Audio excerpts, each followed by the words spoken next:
We're back, y'all. It's the Scandervaul. Who's worse, Tom or Larry? We gonna get into some Housewives and Bravo Celebrity death match. Stay tuned.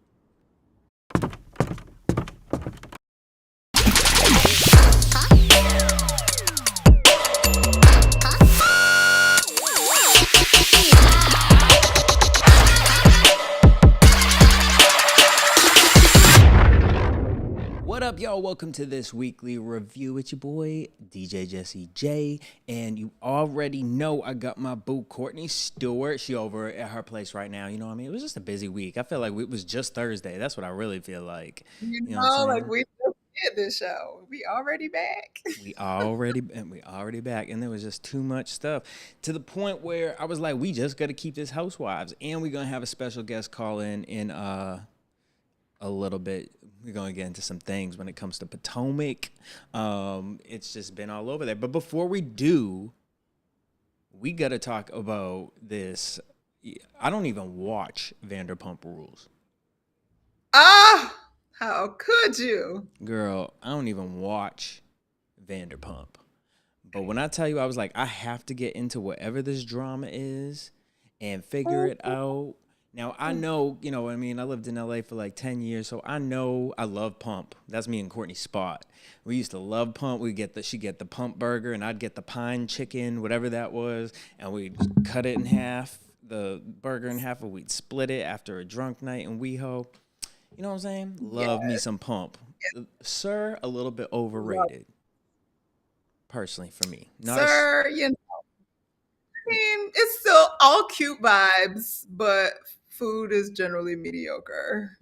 Yeah, but Pump, it's a vibe. And then they opened Tom Toms, and you know that's the two Toms on the show. I never go into that because the line be crazy. I got a drink there. It was all right. Didn't seem like whatever, but I haven't eaten there. Have you eaten there? I have had food there, yes. I just had like small bites there. I feel like I had like buffalo cauliflower or something of that nature, and like just like small bites at one point. Not, I wasn't uber impressed. It was, it is what it was. Fair enough.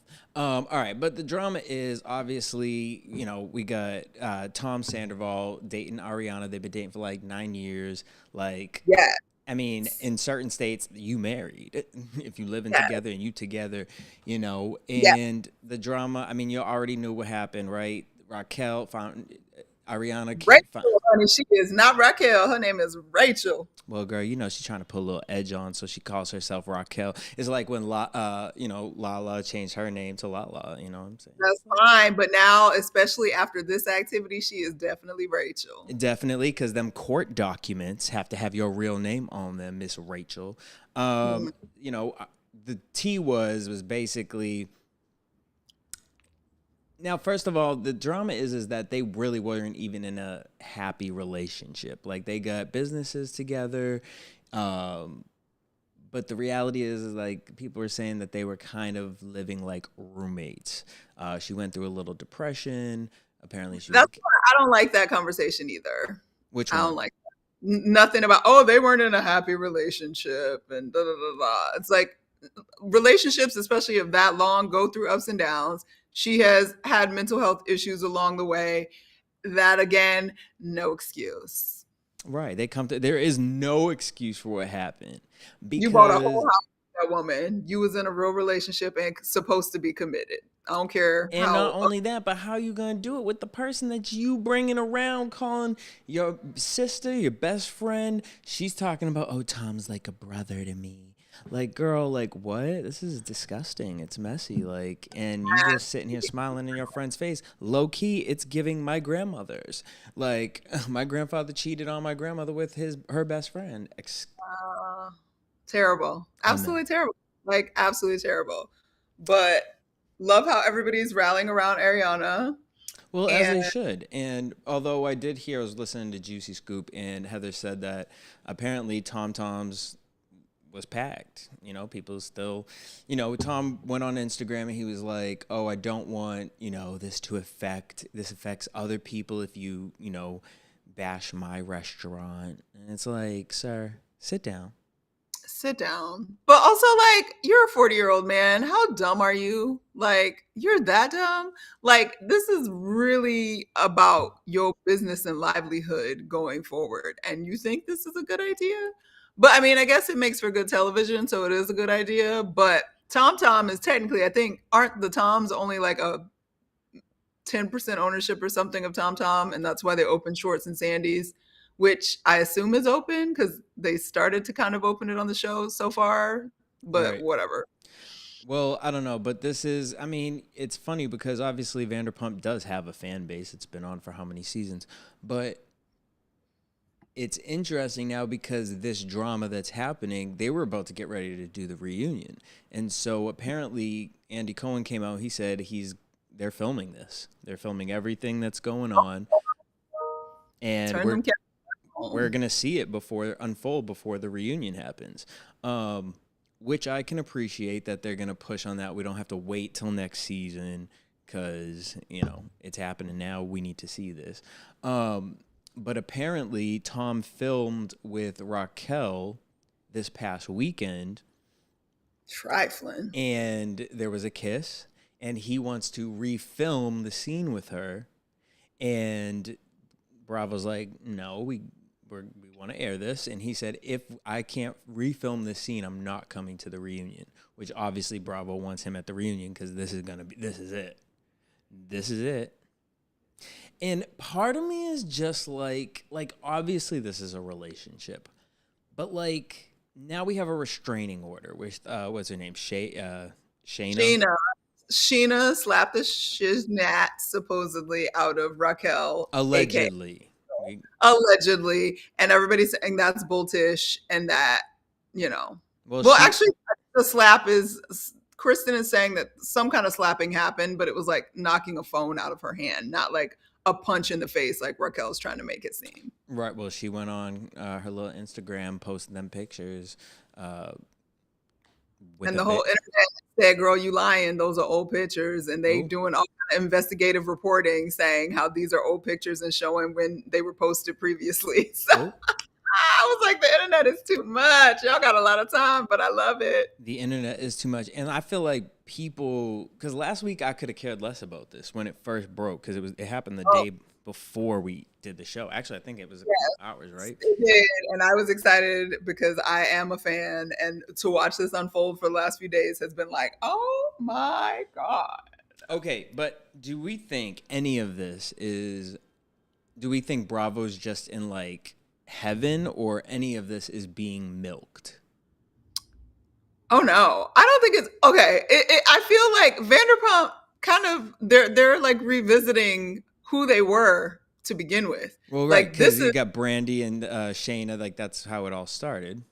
It's how it started, but then initially, like Jax was the main villain because cheating with what's the name, Stassi's friend Kristen, and lying about it, so this is very par for the course for this show and these people. It's just been a long time since it's been this wild and with somebody in the circle. So usually it's the guys doing dumb stuff with girls in Vegas or in Miami, all these other things, but they don't come back to their roots, child. Tom Sandoval was like, let me go back in time a little bit. I'm an old man, grown man now, but why don't I act like I'm 28 again? And low key, I just wish I could understand it, because it's I don't know. You know what I mean? I just think I was born too late in the game for the way that I love, because I'm just you want a reality TV show. You're a businessman. You're in a 9-year relationship. And what's your thought process? Now, he came out to say, it was a blur and he's in therapy. She's in therapy. I'm like, wow, you guys really pulled it together. You know what I mean? Most people do fucked up shit. They don't jump into therapy. It takes a little time. You're releasing statements. You know what I mean? It's just so PR right now. Well, that's why, because it's all PR, because they do have businesses wrapped up in this, and their likability matters. Well, honey. So now, obviously the drama, people are saying, can what happens next, right? Obviously, we're going to get these, whatever Bravo's doing. Now, I can appreciate that Bravo is rushing to add this to the season.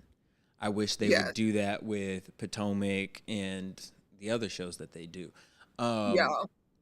Get the real juice when it's happening. Don't have it play out on social media and then like record it 6 months down the road. Like it just, Right. Like that's like the Hulu Kardashians. We don't need it at all. They said they wrong, child. Is there a comeback for, because a lot of the cast is saying like if they bring her, Rachel, back, they're not going to want to film. And I'm just like, well, look, you got me interested now. Yeah. Unfortunately, sucks. But you chose to be on a reality TV show. Yeah. I definitely think Rachel would come back.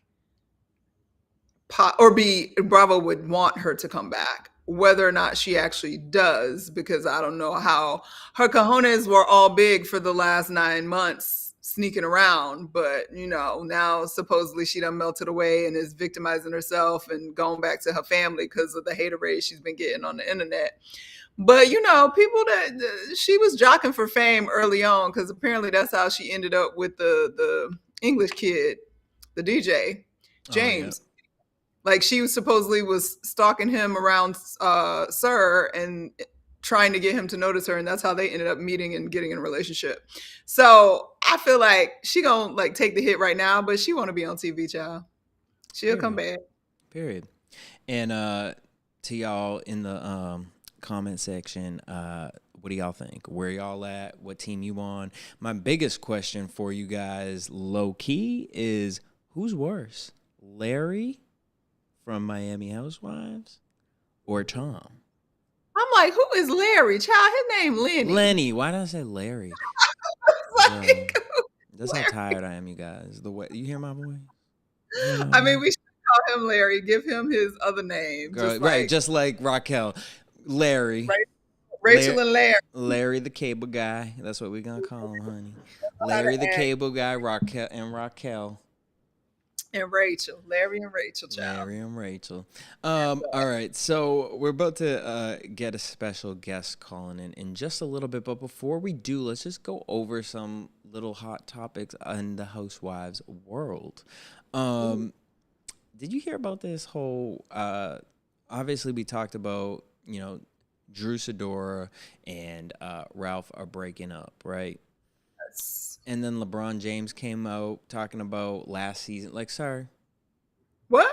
I missed that. Talking about he don't know what Drew talking about, and he denies all allegations that, he was the one that she talking about. I'm just like... he was saying she, like, went on a date with him or something. Yeah, but it wasn't like that. Like, it's like she tried to make it. She said that. Remember, she was telling the girls when Kenya had asked who the biggest celebrity they ever dated was, and she was like, a king that we all know. And then what's the track? She a runner, she a track star. Was like, well, the only king I know was, what's it called? But hasn't he been with his girl since, like, high school? Yeah. And Drew really never dropped a name. Oh, Jade said LeBron was trying to get with Drew. Oh, well, I mean, I don't know why that's such a big, like, I feel like that's not surprising. She was like a young semi-starlet when he would be coming up, and she's singing and whatever. I mean, it's not like I think anyone to sit here and think that LeBron has not cheated on his wife that's a wild theory. Like, I think, allegedly. And also, they would have been married at that time, I don't believe. They would have been, I think she was trying to say that was like teenage time. Right. Okay. So, I mean, I don't know. A teenage love affair. I mean, he might have been at that point, but didn't he go into the league when he was like 18, 19? He didn't go to college, right? I don't know. I don't follow basketball. I don't know. Girl, not I was going to give you the Space Jam background story. The other question I have, the other thing I have is like with this whole Watch What Happens Live situation, right? Yeah. I'm just confused. Like, now we obviously don't know where the alleged hit happened with Rachel and Shayna, but like, Bravo, get it together. Like, why do we not have cameras on behind the scenes at Watch What Happens Live? Like, to have gotten this, like, there ain't a camera at the door. There ain't a camera outside. You don't got a ring or something. Like, I was assuming it was like back at the hotel. I didn't realize it was like backstage at Watch What Happens Live. Well, but they said after, and there was no real whereabouts. But didn't both Christina BGC9 and Beyonce's cousin date LeBron? Well, no, Jade, you tell us, because I don't know. Right, Jade, you coming in with all the tea, huh? All right. Which, by the way, since you brought up BGC, I have this last episode. I have 2 more episodes, which one, and then this one that just passed for Baddies West. And then, so this weekend, y'all gonna get that from me. I'm gonna wake up one morning. I'm just gonna give you my thought process on the whole situation because. Oh Lord, Child, but my spirit, I can't watch them all like that back to back. It'd be real dark. It'd be real dark. I'm like, all right. But let's just, before we get into Potomac, let's go through Real Housewives of New Jersey. So this week, let's rewind to last week. So last week, the drama was that Jen Aiden had, called Rachel up to talk about their botched nose jobs, and Rachel didn't, love that. And I also thought it was really interesting that she threw the pictures up this week. Well, that Bravo threw the pictures up, and those were the pictures that she sent to Bravo. I was like, okay, girl. Like, what you got? Okay. Do you feel like Jen was Jennifer. Do you feel like Jennifer was being shady with the botched nose thing? If you're saying Jennifer says she's. Yes. Do you think so? Because I just feel like Jennifer makes fun of herself for it.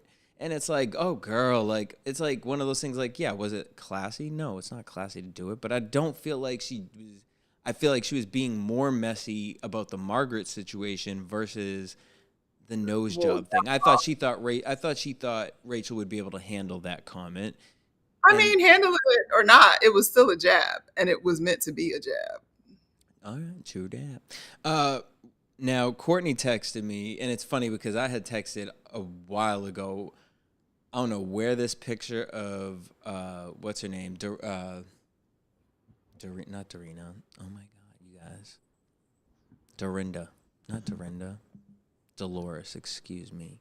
Where Dolores was out somewhere, and I was like, what kind of tanner are you? I thought it was Beyonce's cousin.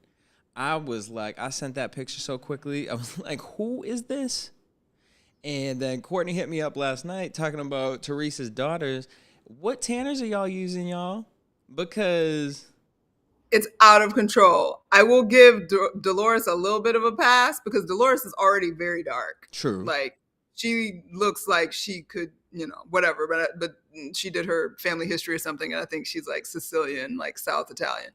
But Teresa and them girls this week, I was like, that's not even tan no more. That's straight my color. That's pigment. Like that's melanated in this. They was looking like me in the summertime. Like, they darker than I am right now. And I was just like, what is going on? And it looks weird. Yeah, it was. And we've been watching this for how long? It was definitely noticeable. It was just like, whoa. It was like drastically noticeable. And I was also concerned because, look, I've clearly never spray tanned in my life. I assume that's a spray tan. Does spray tan really just stay on you like that? Like, it don't get all over stuff regularly? Like, once it's dry, it's just like there? Yeah. Mm-hmm. That makes me nervous because what kind of product? No. See, you put the product on, and then you like have to walk around naked for like an hour, and then for it to dry. Yeah, and then once it's on you, it's on you. But like if you get it wet within that hour, then you looking crazy. And then, but like shower and it just stays on you like that, like yeah. No. Every time you shower, it starts to like, go away. But like it'll last up to a week, but not that dark. You're like Well, shady. maybe they had just got They sprayed by had the it was Lord. right the same day. They was like we did it in the morning, we filmed later in the evening because that was Yeah, they had to do it because they were chocolatey. Like, what was going on? okay. When Wendy used to call Dolores Black Dolores. Oh yeah, I do remember that. Hey. Yep, she did. All right, so whatever. But we get the scene where Teresa is talking to her daughter, and then who was the other girl? It was like a friend of Both of those were her daughters. That was Gia and Melania. girl. When I tell you, first of all, when someone told me that Gia had a nose job, I don't know why. Gia was a gorgeous girl. period, was. She was so Still pretty. is, but it was just, it threw me up for a loop because I was like, these kids too young, girl. Like, is your nose even developed yet for you to get a nose job? Either or. Like 23? Is she already 23? I'm pretty sure she's like I think she's made it through college, or she's like at the end of college. She might be 22, 21, 22. All right. But basically, you know, we got two scenes. It was Melissa talking to her kid and then Teresa talking to her kids. And Melissa was basically saying, like, when you grow up, don't be like this, you know, family over everything. And I'm so sick of the family over everything. Because let me tell you, it's not over everything. And clearly they don't actually subscribe to that notion. So they should stop. They don't. Because they're like, not willing. Fine, you want Teresa to be the crazy one? Okay, but you still show up. And Joe didn't show up last week.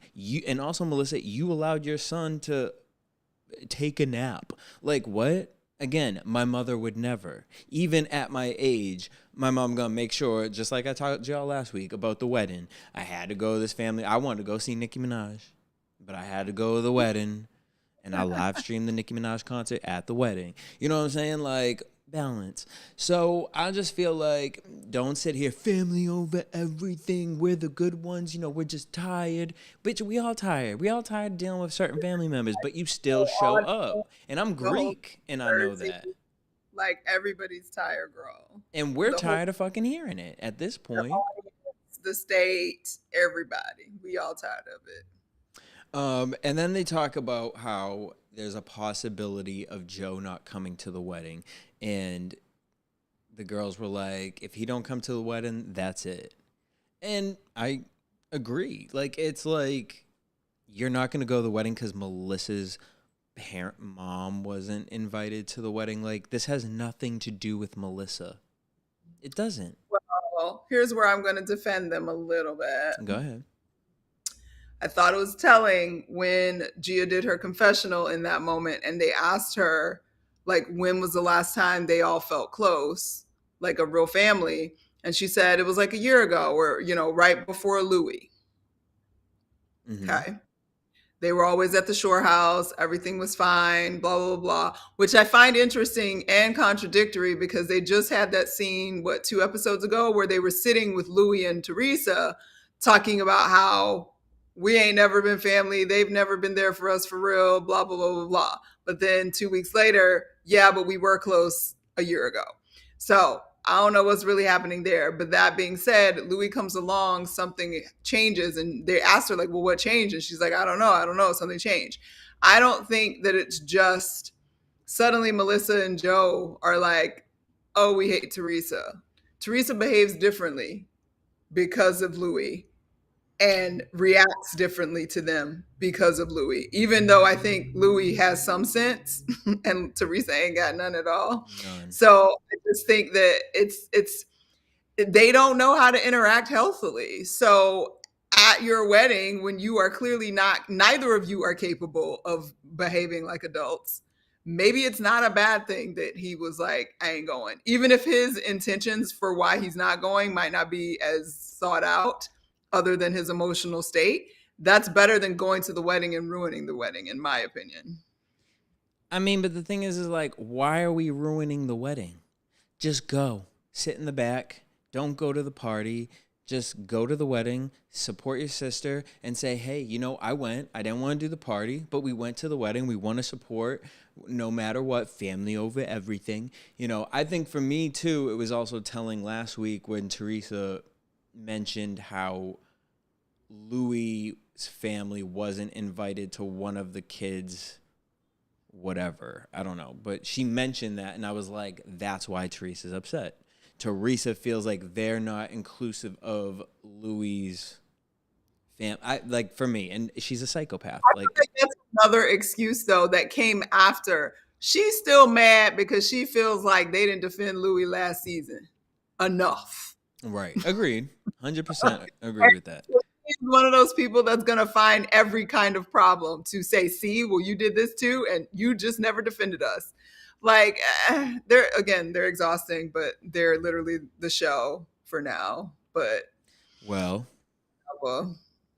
baby, because Miss Aiden is stepping her little pussy game up, because we see Jen. She goes out to eat with Melissa, and she basically says that she called Jen Fessler, the new Jen, for marriage advice.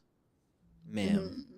You was not calling you don't want no one's advice on your marriage. Let's really keep it 100. And you surely aren't going to call Margaret's best friend to get advice. Like that part. Miss fucking Stubbletoe over here. Like, girl, you out here with that booty. I can't at all.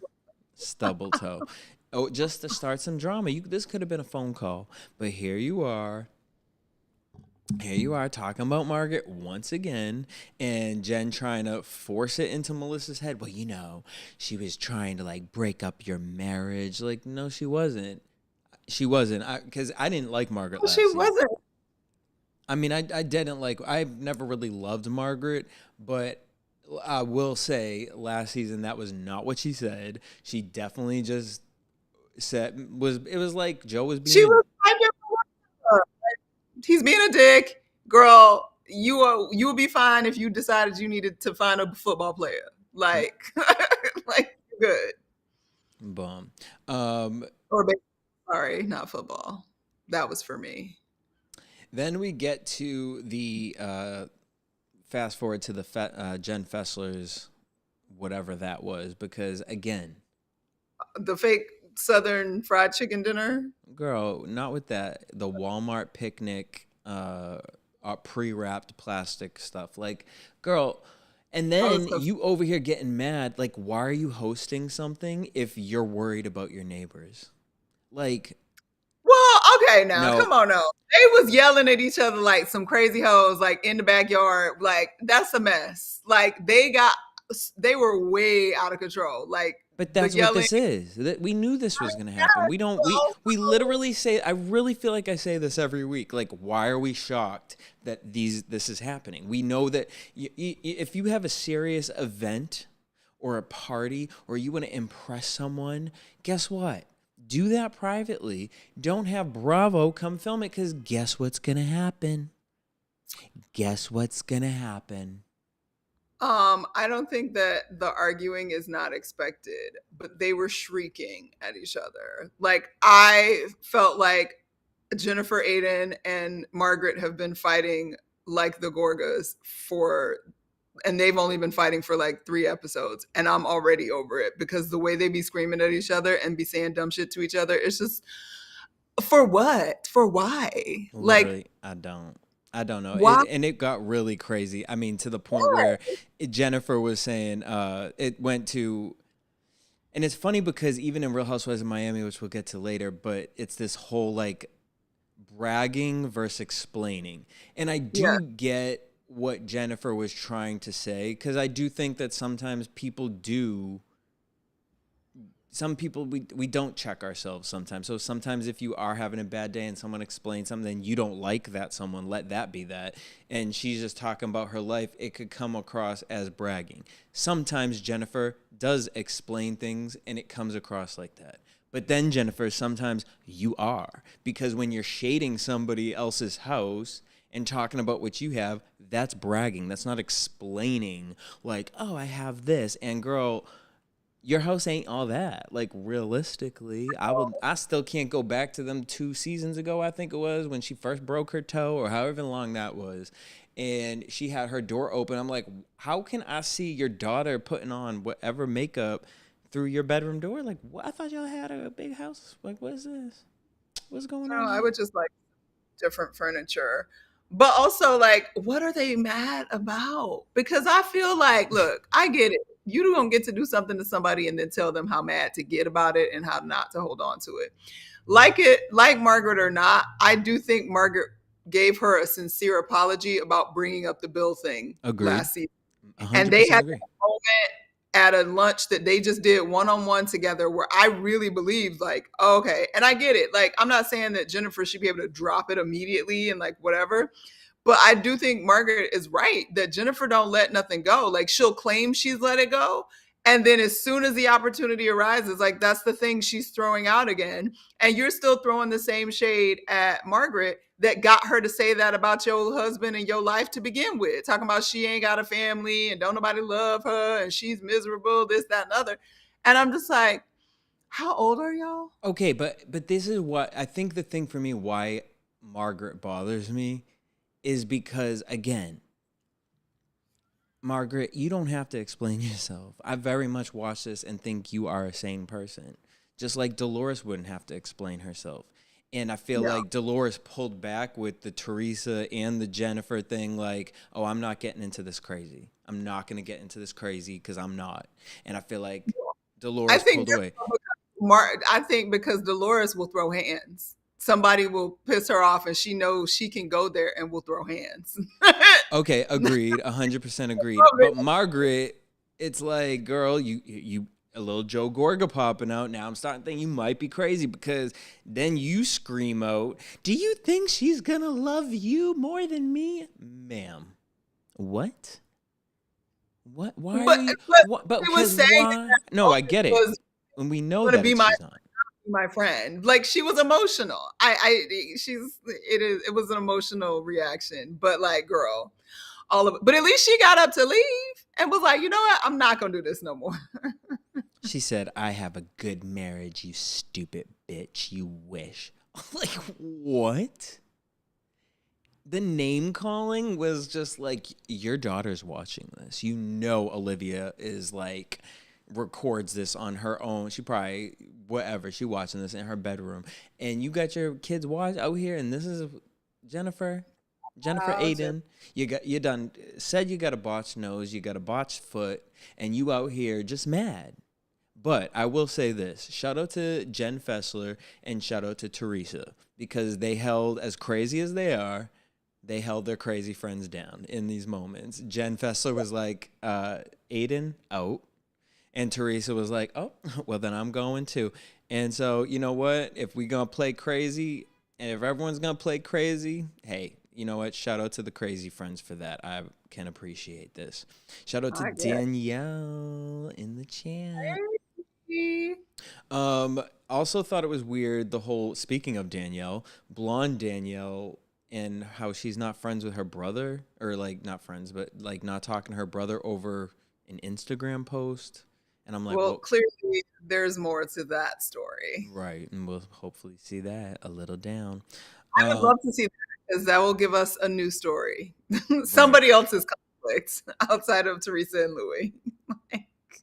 I can't. And then the ending of that was the Valentina party where Rachel and Diana were talking about fixing the relationship with Aiden, with Jennifer. I'm just calling her Aiden at this point because there's too many Jens. Aiden sits down with Rachel and talks about the Fessler brunch.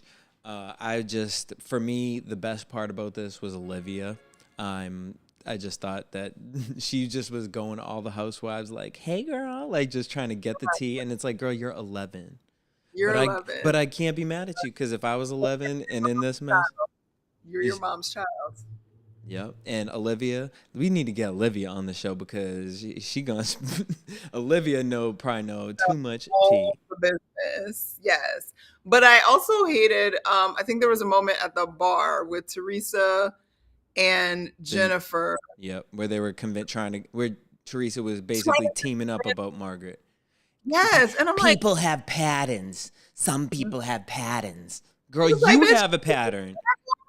like this is terrible. How again? What are we? Is this Regina George versus the new plastics? Like this is stupid.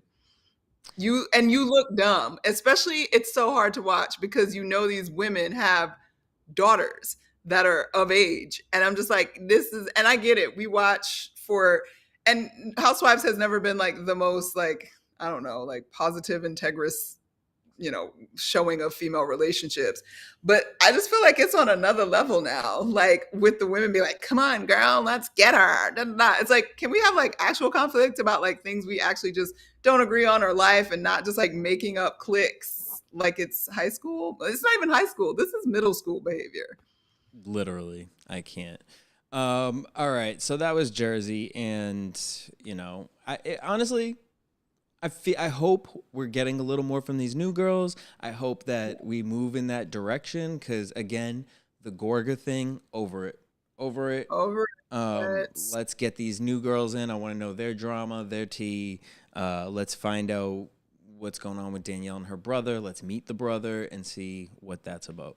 And I will say I love Danielle's little girl, even though normally I would find that so obnoxious that she's like making her child be this diva that she is. But there was something so entertaining about that whole thing, and her doing her little flip and her trick for her party. Yes, that was cute.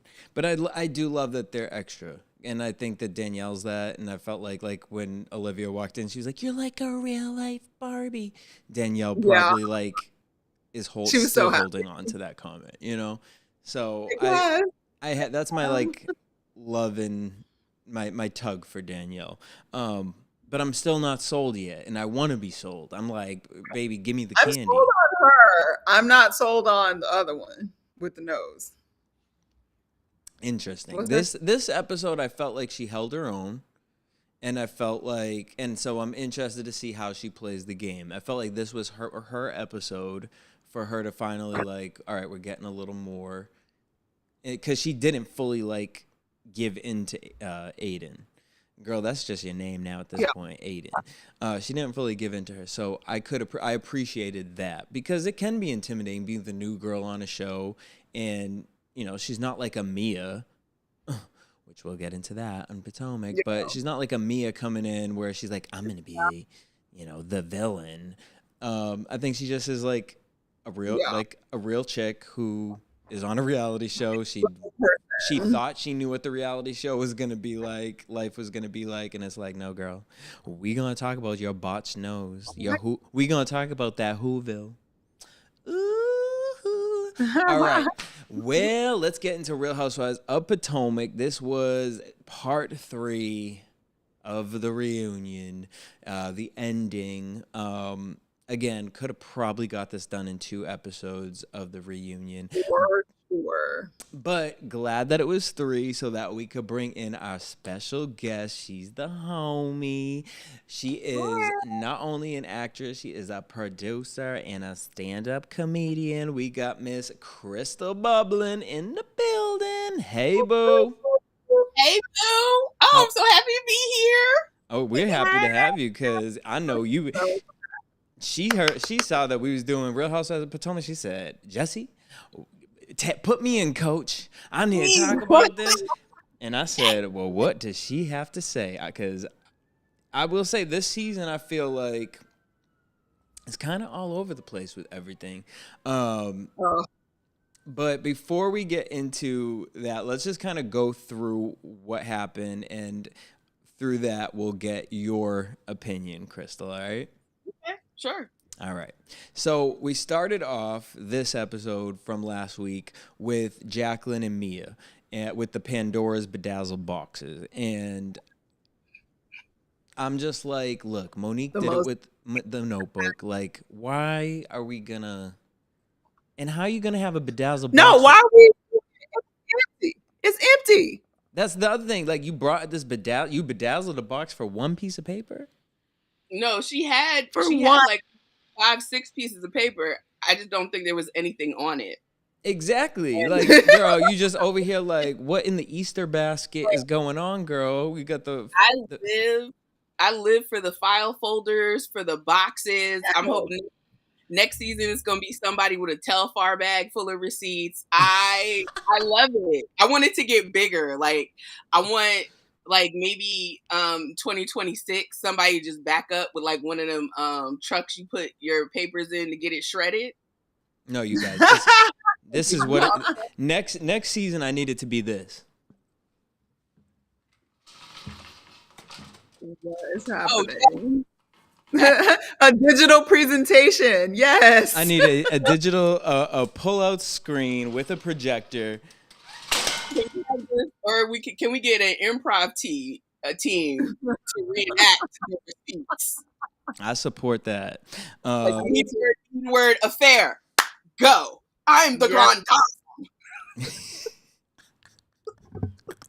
All right, so I wanted more heat from this. I felt like it was lackluster. I felt like, why even bring Jacqueline out at this point if she wasn't going to go in? She didn't do anything. Nothing. She gave us nothing, and neither did Mia.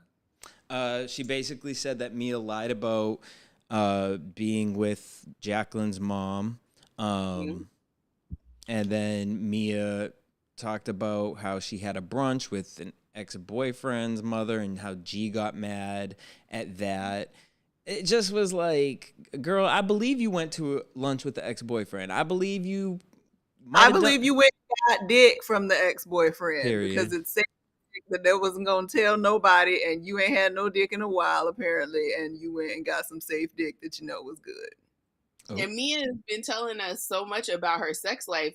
So I just don't understand why she gets mad when somebody brings up her sex life. Like you're constantly telling us, you've been telling us you had threesomes. They kind of did intimate that she and her friend and G had threesomes before. So why are you getting all offended when people are like, oh wait, that's what we thought. Girl, like this is what you told us. Nothing irritates me more than people who, like, look, you know what I mean? No one taught me how to run a business. I just started a business, you know what I mean? And I can be very blunt with saying, like, it's a struggle. You got to learn. There's certain paperwork. 1 year you realize, oh shit, I should have filled this out last year. Hopefully nothing happen. You know what I'm saying? Like, girl, Mia out here acting like she's ran companies, like she's like 65 years old and has ran companies all her life. Girl, you out here talking about we're the reason Jacqueline has an EIN number. Bitch, you can Google that. You can get that for free. Like, and you trying to claim like you did something. An EIN number for anyone at home. So nobody can hold this over you, because I won't hold this over you. If you want to start a company, or you want to be a freelance worker for, you know what I mean, as yourself, you can get a business EIN number. It's free. Literally, you can do it DBA, doing business as. You just go online and you get it. And literally it takes like 5 minutes. And then you can go open a business account. And now look, you're already on the right path to start your own business. All right? So don't let some hating ass girl over here acting like she Barbie's fucking business dream house or whatever she's over here doing. Girl, because you wasn't even running the company. It was really G and his brother. Oop. Mm-hmm. And like, I mean, YouTube University. I just sat up last night and watched like 6 videos on how to start an Amazon store. And they tell you, like, you put the EIN here, you put the name of your company here. Right. Like, Mia, you did not, like, save her family from poverty, or Gordon didn't save her from poverty. You know what I mean? It was like, oh, I'm going to be out on the streets unless Gordon gives me business advice. And he's like, get an EIN. Right. And honestly, I will say this. Jacqueline really did just confirm. I think the one thing from this is that, and we already knew it, we didn't really need the confirmation, but it was just like nice to, you know, a little pie in the face for Mia, even though I feel like she didn't feel like this. Mm-hmm. But Jacqueline was like, I said that because Mia was like, let's keep it spicy. Let's keep it like, girl, clearly this is who you are. And this is the same thing that I feel about Robin and Giselle. And that's why they are cool with her. And it's just like, you milk it for TV instead of just being real. Just keep it real. Your life is entertaining. Like I said, Mia can redeem from this only if, and I know this isn't going to happen, Only if we see the struggle of what happened when you lost your house, what happened when you lost your business. Show us. Show us that. Show us what it's like now to have pie in your face and now you got to wash it off. And then, fine, I can find a redeeming quality in you. Other than that, I'm exhausted. I'd rather watch the Gorga at this point. Ooh, not the gorgeous. Yes. All right, let's get to Charisse. I was going to say, I think we've gotten the most interesting parts of Mia. So between her relationship with her mother, her semi-cancer scare situation. Her rash, yeah. Yeah, her rash, and then, like, whatever is going on with G. And please, like, next season, if G could not come to the reunions.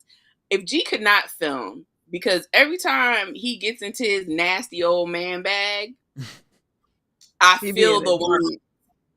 I feel the worms. Every time he gets well, can you show your boo? Grandpa, please. Please. Well, all right. I know we're not there yet, but like the tears, like cry me a river. Oh God. He's so hurt. Baby. She was in danger, honey. All right. And then let's get to Charisse, though. So they bring Charisse out, and they do a little package. We find out from her settlement divorce that she got 50-50, which they were in a relationship for a really long time. They got kids, like 100% 50-50. And the whole time, Charisse talking about this, Karen over there filing her nails. And I live for it. Charisse said that she went to her mother's funeral, Karen's funeral, and it's just Karen don't like Charisse.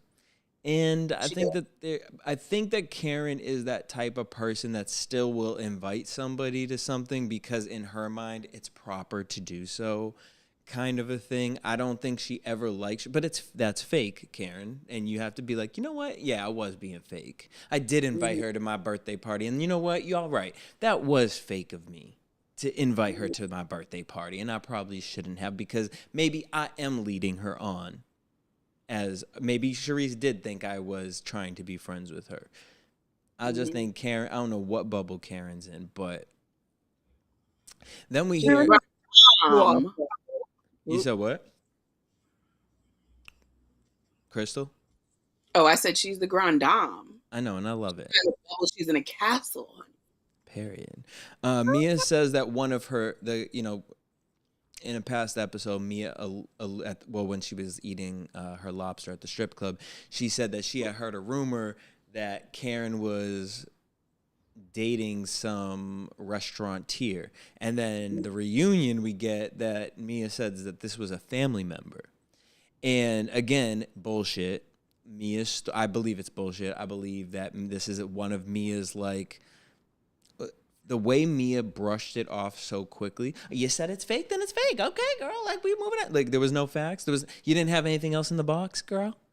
No. Your cousin, your uncle's best friend, whoever this was, had no receipts for this. She has nothing. That's why I say I think we've seen the most interesting parts of Mia. She, Giselle, and Robin. The other reason they get along is because they have nothing.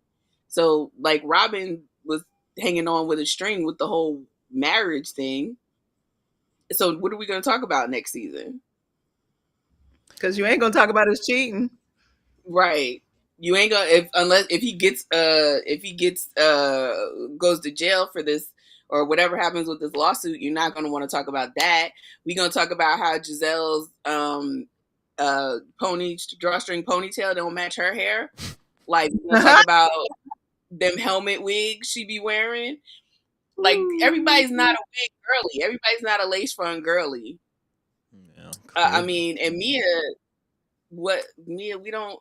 No, at this point, like Mia should, and I've said this many a times with Bravo, like, you gotta vet girls. Like, you just threw Mia in, like someone was just so excited, like, oh, we got the gold, and y'all should have brought her in as a friend of the show, felt the temperature out, See if she really had a storyline. And then, because now you look crazy. Now you look like you just bring girls in here. Like, what is this, Love and Hip Hop? Like, what?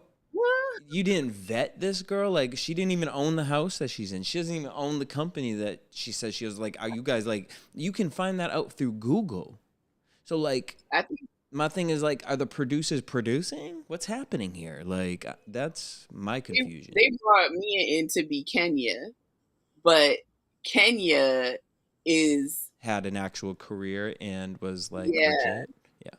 And is actually involved with some of those ladies in Atlanta and involved. I feel like Mia just lives in her, you know, chiropractic mansion and comes out to go to the offices to point and, you know, make sure the chairs make that little crack noise.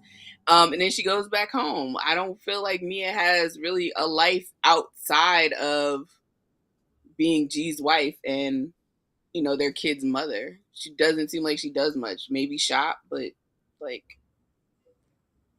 even that don't look like she shop much. It's very giving. true. It's giving Fashion Nova. Definitely. All right. The other thing is Robin. Like, Robin, girl, your hatred for Karen is weird. Like, it's weird. It's weird because Karen was never really coming for you. She asked about your wedding a bunch of times, but everyone's asked. Like Andy said, he's like, that's literally your only storyline, Robin, is when are you getting married? But apparently you got a whole bunch of storylines that we got to find out through the blogs. Mm-hmm. And I think, I forget who said it, but I felt like they hit it right on the head. It felt like you were aiming at Chris. It felt like, well, she wasn't really, or Karen. And you had this picture. And Giselle and her going back and forth talking about, well, Karen, you don't have a picture. You don't have a picture. Girl, we know it's true. We don't need a picture because Robin was on her own podcast talking about it. So actually, Karen was right. Karen was right. Now, whether it looked like her or the scribbly picture that they put up, we don't know what the girl looked like. But even watching the unseen footage, it was just like, Robin, the insecurity in you, I mean, girl, you sucking that drink down answering these questions because you know it's true. And just say it. Say, you know what? We had a fucked up year. And most people could probably tell that we've had a fucked up relationship. But that's my man. What's that TikTok? That's my man. I stand by him. I'm going to stick beside him. She would be way more interesting if she was just that. It's like, girl, you on here on Watch What Happens Live line looking crazy as hell. Like, if you just said, yo, we going through it, but I'm going to stand with him and this is what we're doing, and just live and be honest about it, like, we would be like, damn, that's fucked up, but wow. Like, what's up? Yeah, that's why we watch Love and Hip Hop. You know what I'm saying? Like, literally, that's the show. Maybe you're on the wrong show, girl. Maybe you're on the wrong show. Every time Robin goes to bat for Juan, like within 2 business hours, there's a picture of Juan on Twitter with some other broad. Like during the season, somebody posted on Facebook and it was her and Juan. It was just this regular chick and Juan, and was like, before I go any further, is this anybody's man? Now, I don't know if she was just trying to be funny or what. And then, you know, the picture with his assistant a couple weeks ago, but the assistant was like, you know, we're just working together. And just the fact that, like, I think, because now that you mention it, right? Now that you mention Robin going at Karen, because I really didn't see it like that. But now that I think about it, I get it. Maybe Juan has made a comment about being attracted to Karen. Yeah. For sure. Like Karen said about that hug, you know, maybe Juan said something about, like, you know, I knocked them old guts down or whatever, you know, and Robin's holding on to that because she been cheated on before. Now she going to marry the cheater. She already been made a fool of once. So, but Robin don't. Karen don't want Juan. Juan is At all. pedestrian. And I Juan is get, not that I would think that whatever Juan was saying is that I don't think Juan wants Karen, but I could totally see him making a joke and Robin probably laughing at that joke to Juan, where he was like, Karen's probably a little freak back in the day. Like, she probably give that slap that got 2000. You know what I'm saying? Like, and Robin sitting there like, and now you worried. Now you worried, girl, just like you worried about Wendy. Like, everyone you don't like, you don't actually have an issue with. I still believe, we still believe, we have this theory that Robin low-key want to do the thing. She want to clean Wendy's carpet. That's our little like side topic thing.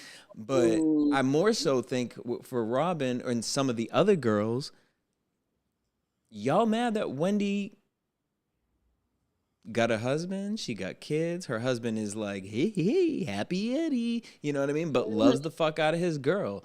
And, again, going to Jennifer Aiden from Jersey, or sometimes something sounds like bragging and sometimes some things are just somebody explaining. And I don't think Wendy's someone who brags. I think she's someone who has showed us her insecurities, boldly said, like, I got a whole new body because I was not feeling myself. And now I'm feeling myself. And my husband's feeling me. And, like, as women, don't you want to celebrate that? Unlike the other girls at this table that have not talked about certain things that they might have gotten done. Not when you a hating ass hoe. Oh. And most of them women. Exactly. Eddie don't even brag. She just shows us. She just lives. She doesn't even show us. She just lives. She just is in a great marriage. Her kids are adorable. She's worked things out, whatever was going on with her mom. She's got her professional career. I definitely think Robin is jealous. It goes back to like also the colorism conversation because Wendy eats Robin up on like 7 wait, we're gonna get into that. That's okay. we're gonna get into it. I want to hear you guys. I want to hear both y'all because me and Courtney kind of talked about it last week, but like I'm interested to hear what you have to think about that. But before we get into that, let's finish this Juan thing up. So Juan, Andy does bring up the whole coach and assistant coach drama, which I'm glad that he did.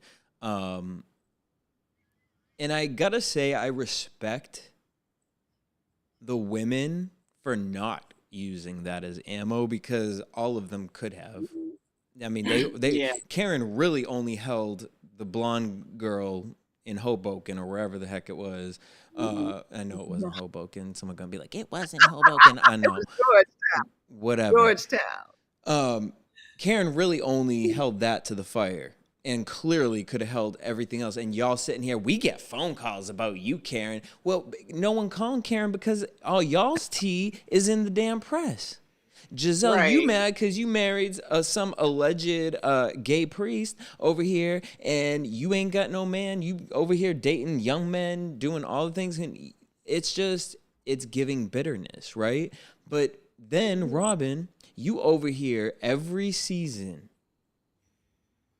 clapping back at all these girls defending Juan. And not once does Juan come on the show to defend you or to even support. You said what? I said defend, support, acknowledge, look remotely caring, like anything. Like, congratulations, you got married. Now your husband you got married. The man you married doesn't want to come on this show and defend you, or at least stand behind you, or at least, you know what I'm saying? Like, you knew the Karen thing was going to happen, but he didn't want to say nothing about that. And word on the street, not at work. Oh. And then so she says, I can't talk about, and I understand she can't talk about whatever the assistant thing is because that obviously is legal stuff going on. But then she said, but what he did is what I would want, my kids to do or whatever the heck she said. And it just is like that he handled it with care. Girl, girl, there's a reason he ain't on this show. Because if you ain't got nothing to hide, Very true. period. Although I respected Robin's answer as his wife, right? Because she's not part of the team. She doesn't work with him. So she doesn't really know what goes on. All she knows is what he told her. So I did respect her answer in that respect. Yes, agreed. But then it's like she also went along with what he said. Oh, I just went to the hotel. She's dating this guy. Well, if she dating this guy, why he not coming here and paying for the hotel? Oh, I mean, I didn't say Robin wasn't dumb. I'm just saying that particular with that situation, she's just staying out the mud of the legalities. Yeah, just right there. The rest of it, oh no. When Juan was yelling at her on the phone, that would have been it for me. That would have been it. What wedding? What? And Juan, and you can tell Juan, I kind of felt bad for Juan because Juan is like, he was like, I don't care about this TV stuff. I don't like, y'all always creating some mess. I don't know how Juan married her. Like, is coaching not paying? You just gotta. Okay, well, again, we went back to catch you up. My theory is, like, in my like fantasy football housewives world, that Juan and Robin, they're like beards for each other in the sense of like, because like at the very beginning of Potomac, I very much was questioning Robin, and then this whole Wendy thing put us in a further hole of like, well, maybe she, you know what I mean? Because sometimes when someone's mean to somebody, it can be because they feeling themselves, and so I don't know, because nothing about the relationship. And again, hey, everyone has their own thing, but girl, you're on a reality show, so I'm not just gonna be out here picking and judging other people's relationships, but you on the show. And not only that, but you half-ass giving us it. So I got to put whatever pieces you given, I got to put them together. So, girl, now the picture looking like Picasso. Okay? It don't look like a full picture. So the pieces, if I was to paint them, it's given Saw. It's given Jigsaw. And and I'm just going to say, God bless them children. God bless them. Man. Children. Shout out to Jade in the chat. She said, the reunion was boring. It should have been an hour and a half instead of 3 parts. Mia needs to be fired for lying, period. Between Mia and Giselle, I don't know who is more dangerous. Ooh, and we're going to get into that. But before we do, let's just finish Mia up. So the men come out and, shout out to G. Should be an actor. I mean, the way he cried for that rash, And, hey, I've had health scares. I'm the first one to be like, what is this? What is this bump? Let me go on WebMD. I have multiple sclerosis. Like, I'm the first one. And then I have to talk myself through that. And then I have to reality. And then, but again, now with the stories we're getting, with the milking of you a boss, you own a house, you got money. Oh, wait, Jacqueline bought the car? I thought you said, there's a lot of, again, your story got holes. And baby, so the tears threw me for a loop. And then Mia continuously, are you okay? Are you okay? Babe. Hey, are you good? Girl, if you don't go somewhere over the rainbow with your bedazzled box and his tears elsewhere. Yeah, I'm looking like a Muppet. Girl, I wish I had the picture because I can't remember her name, but literally she looked like that one Muppet. Both her and Ashley's friend. I was like, child.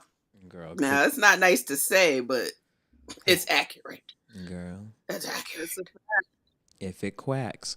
All right. And then we finally got the Chris situation, right? So Mm-hmm. Chris sits down and he expresses himself. And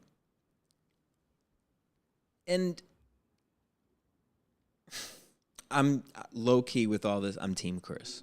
Except Mm-hmm. I get you're frustrated. And I get you haven't really put yourself in a situation to where you can express yourself, and being on a reunion, something like this, like any set like this, you are like extra hype, you are sweating, you're just ready, you're babbling. It's just like that on set because emotions are high. But I know you wanted this answer. I know you really wanted to hear what Giselle's reasoning was. And you have to let her speak so that you can eat her up. You don't cut her off halfway, because then she gonna back up. She ain't gonna give you the full story. She ain't gonna give you her full vision. And I felt like he started off really strong, really good. He said, "Why didn't you say when you realized that your team wasn't in the room, the moment you felt uncomfortable, say, hey, Chris, I know you want to talk to me. Because Giselle is the first one to do that. Giselle, you real comfortable with talking to everybody. So why didn't you just say, hey, Chris, you know what? I feel like I thought people was going to be in here. I don't really feel comfortable in here. Could we just step out in the hallway? And Chris probably, drunk ass, would have been like, yeah, sure. Look, come on. Mm-hmm. You want to go to the cafeteria? You want to go to Panera? Like, so I just feel like Giselle knew, based off body language, and again, who the fuck am I? But based off what I would assume Giselle is giving me is, you said something, you knew it went too far, but you don't want to backtrack because then it makes you look crazy. Because there is a difference between you saying, I felt uncomfortable, and he did something to make you feel uncomfortable. He didn't come in your room and lock the door and start saying something to you. So what's y'all's theory with how Giselle is looking at this situation? What was your whole take with this? Crystal, what do you think? I think that, again, I'm Team Chris. I understood his frustration. I felt like he was very much entitled to that frustration because Giselle was bullshitting. What did I do? The question was, what did I do to make you uncomfortable? And Giselle says, well, on that night, no, what did I do to make you uncomfortable? Well, the moon was in Aquarius. No, what did I do to make you uncomfortable? So the strap on my heel had broken, and no, what did I do to make you uncomfortable? Well, now you're getting loud. Girl, you're playing with me. And it's one of those things where it's like, she didn't say explicitly, like, he assaulted me or he pulled his penis out or anything like that. But she, she left that to the imagination. When you say, if any woman says, I was in a room with a man, we were supposed to be talking, and I felt uncomfortable, people are automatically going to go to the worst case scenario. And she let that ride. She let that fester. So he's out here looking like some kind of predator, looking like, her ex-husband cheating on his wife. And like he said, people were contacting him and his family, and God only knows what was said to because his daughter, one of his kids, is like older, right? Yep. So she's like of age to be, so and Giselle is just letting that rock. So I understood why he was angry. And him getting loud really didn't stop her from answering. She wasn't going to answer because she didn't have an answer, because it was a lie, because it was bullshit. So, I think Giselle, I call her one of the green-eyed goblins. I think, I think she's awful. And I wish, if she could, like, if she was giving us fashion or hair, then maybe I'd be like, okay, stick around. Or good But she gives us architecture for nothing. her home. Right. But she gives us nothing. She gives us nothing. Courtney, what was your take with this? And what did you think when Giselle started bringing, I think his name was Cal, her like... Yes, she brought up Cal and said that Chris knew Cal had left and he came anyway. Like, it's so hard for me because I've said since last season, none of these women are likable. And I don't even think I like Potomac as a show at all anymore. And I wouldn't be mad if they went on pause for a little while to figure ish out. And I be trying to find like why. Like sometimes Giselle, it was like she just going to work. She don't care about these people. And clearly she is brokenhearted somewhere in her life that she has lost all her soul and spirit towards people because she has no emotions about anything, anytime. So I was like, for a long time, was like, okay, she's just trying to push drama to make a show. But this specific thing is so beyond okay. Like I can't even like wrap my brain around a grown ass Black woman on national TV being okay doing this. And like, even if it is to like cause drama for a show, like I would be embarrassed again, because I have grown freaking daughters that are looking at me. Right. And you're not on a scripted show. Like if you were acting, like, yes, but this whole thing was a mess. And like the whole argument back and forth when Chris is like, well, I left the door open. And she's like, no, it wasn't. It closed behind you. Clearly he meant he put the little latch that be on the hotel door. Doors close automatically. It's like, bitch, stop acting like you don't know what's happening. And I'm like, maybe there's some trauma in her life that like the feeling uncomfortable came from somewhere. And because we all can see she has not processed any of her trauma, like, which is why she couldn't even talk when she was talking about nearly dying on the table, like whatever. And they were like, no, you're going to talk about it. And she was like, no, I will not. Like she clearly needs to go to somebody to talk about how to process and articulate actual feelings and emotions. So maybe she has had some kind of trauma, and that's why in her mind she really did feel uncomfortable and doesn't know how to express it except to be a venomous, horrible human being, because that's who she has existed as. What did Candace say? A gutter ass. A gutter snipe bitch. A gutter snipe bitch. 100%. The best line of the night. So I don't know, but like moving forward, I just can't even imagine like I just can't imagine being a whole 53 years old and like being on TV. And that's what I really did for real, to sell to people and then still existing in my real life and wanting to be back on TV again. So I don't know. I don't know.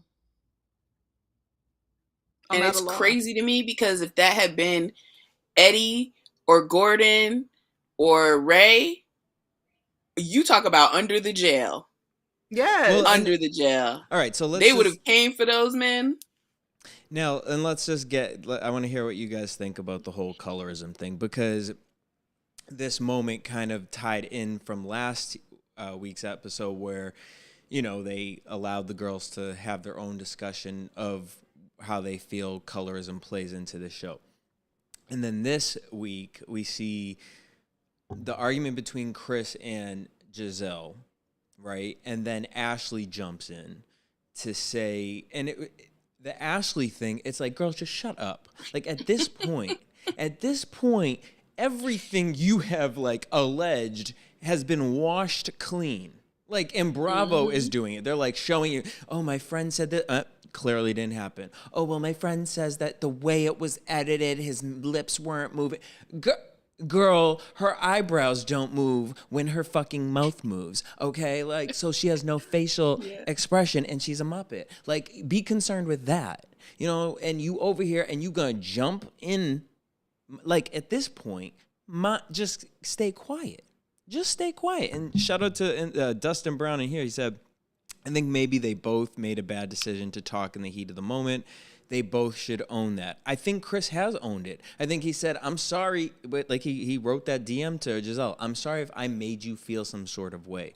I think Chris has owned his part. Whatever he genuinely has done, I think Chris has done that. It's just Giselle. And then Dustin comes out to say, if I'm Chris, I'm disappointed in my friend Giselle for not owning her part in her own discomfort. Therefore, I can't be friends with her. And I think he's not. If I'm Chris, I'm disappointed in the fact if myself thinking that Giselle was actually my friend. Right. When that woman has absolutely no real regard for you or your wife for every season, even though you've tried to be the peacemaker, that woman has never shown you that she is your friend. Right. And I think that's what bothers me more with Ashley, because it's like Giselle and Candace already have something. But Ashley, this season we're trying to be friends with Candace. And after the first time, Candace was like, he works at the W. End of story. This isn't even a thing anymore. And you really came to this reunion and tried to like attach it onto Giselle's emotion, and that's weird now, because it's like, girl, this isn't, we already went through this. Like, where's your lesson? And then you gonna sit there with the whole colorism thing, like, well, girl, quiet. Just like I'm gonna be quiet. I'm gonna sit my ass down and let the people who need to have this conversation have the conversation, and we gonna sit and learn. Like, what are you doing? You look crazy. Go ahead. Ashley is fighting for her life because she got trounced on, with the whole divorce thing. And, with Candace just continuously just, Ashley tries to match wits and she doesn't have them. Right. And that's the problem. Ashley needs to just be the fun girl that just shows up with a bottle and is like, like, that's all you need to be. Don't get in the mess. Do her rhythmless TikToks. Yeah. And, raise them kids. And the thing is, if you were actually friends with the girls you should be friends with on the show, like Candace and Wendy, guarantee you those two girls would have been like the girls on Real Housewives of Miami with Lisa and said, do not leave that house. Do not leave that house, because you deserve more than nothing, girl. And now you out the house, out here circling papers, looking for a place to stay. Talking about, my kid's gonna have a place by 30. Girl, you don't know that because you didn't. You don't. And you don't. And because like, you're saying your kids are going to have a place by 30. Is that because Michael's going to provide it? Because at this point, you can't provide. You can't guarantee that you're going to be able to provide it. You don't know what they're going to get into. And the way Michael going, child, she going to be sitting on the street when the kids are in the house, because they look like them kids that's going to grow up and be like, I hate you, Mom. Yeah. And then kick her out, and the LLC is taking over, and the LLC is under the kids' names. Like, so she going to be looking for like her own at like 55. I feel like next season, Michael ain't even gonna be around them kids. I feel like we're gonna get a bunch of blogs about her filing child support papers on him, and I feel like Michael about to find him a boat and be in the middle of the Mediterranean. He about to go back to Somalia where he owned all that property. Also, I forgot this too before we get into the where it turns into the colorism thing. I did forget that Giselle used to run around talking about Chris's dick. And it's like, you sat real quiet when they all brought that up. Say what you have to say, girl. Maybe that makes somebody uncomfortable, which it did. He said it did, but he wasn't going to say anything because he thought we're all cool here. Like, but this is why it also seems a lot darker to me, and I'm like real struggling. That's why I want Potomac to just go on hold, because Giselle has spent like 4 seasons talking about that man's penis, and part of me feels like she enjoyed him being a little drunk and a little sideways coming up to her room, and took pleasure in, ooh, he might actually be trying to holler at me for a minute, until for whatever reason she suddenly feels triggered and is then trying to put him out. And I'm just like, it's real dark of you to like flow and play in that space, because Chris probably had his drunk man swag on while they was trying to talk about whatever, and she was feeling herself because she felt like he was feeling her, even though he was probably barely coherently about what was going on in that moment. And I just don't like at all that because she clearly has some kind of attraction to him, because she would not leave that dick alone. and to act like he had attacked or done something to her is it's so awful. Like it is so low. And I think Giselle probably, I don't know, feels like, or I don't know if she consciously feels like it, but Giselle needs a one up on Candace. Because they have Yes. been trying to destroy that girl. The Green Eyed Goblins have been trying to destroy that woman, and they have not been able to do it. Everything they've thrown at her has been unfounded. She's vindicated every time. And then she reads them for absolute trash. Like, and so Chris being like, okay, let's talk. She probably thought, oh, well, now I'm about to, this is going to kill her. This is going to really, I'm going to hit her where it really hurts her man. And then too, like Giselle probably lonely. No, but that goes back to raw. Giselle ain't had a man on that show at all. Like she tried the remarriage thing with Jamal, and then that didn't work, and she ain't. They brought her little funny looking friend on there to pretend they were dating. Giselle, like, and now she gonna be on here with Summer House. What's his name from Summer House? Like, I can't. Right. Giselle is the real single mother of Potomac, not the Real Housewife. She's the real single mother of Potomac, and that's it. And it's embarrassing, girl. Behaving embarrassingly. Like, I would be humiliated if I were her kids. Like, I would not want nobody to know that was my mama. It feels like they are, because every scene we see with her with them, it's like her trying to like impress them. They all look horrified, like every time. All right, so then it turns into Candace snaps out, which I understand, wanting to protect your man, and I can probably imagine more like your man being white and he feels like I'm involved in this. So she comes out and she says, the sniper ass thing, but then she flips it to talk about her proximity to whiteness, and calls her privileged, white woman ass, her proximity to whiteness.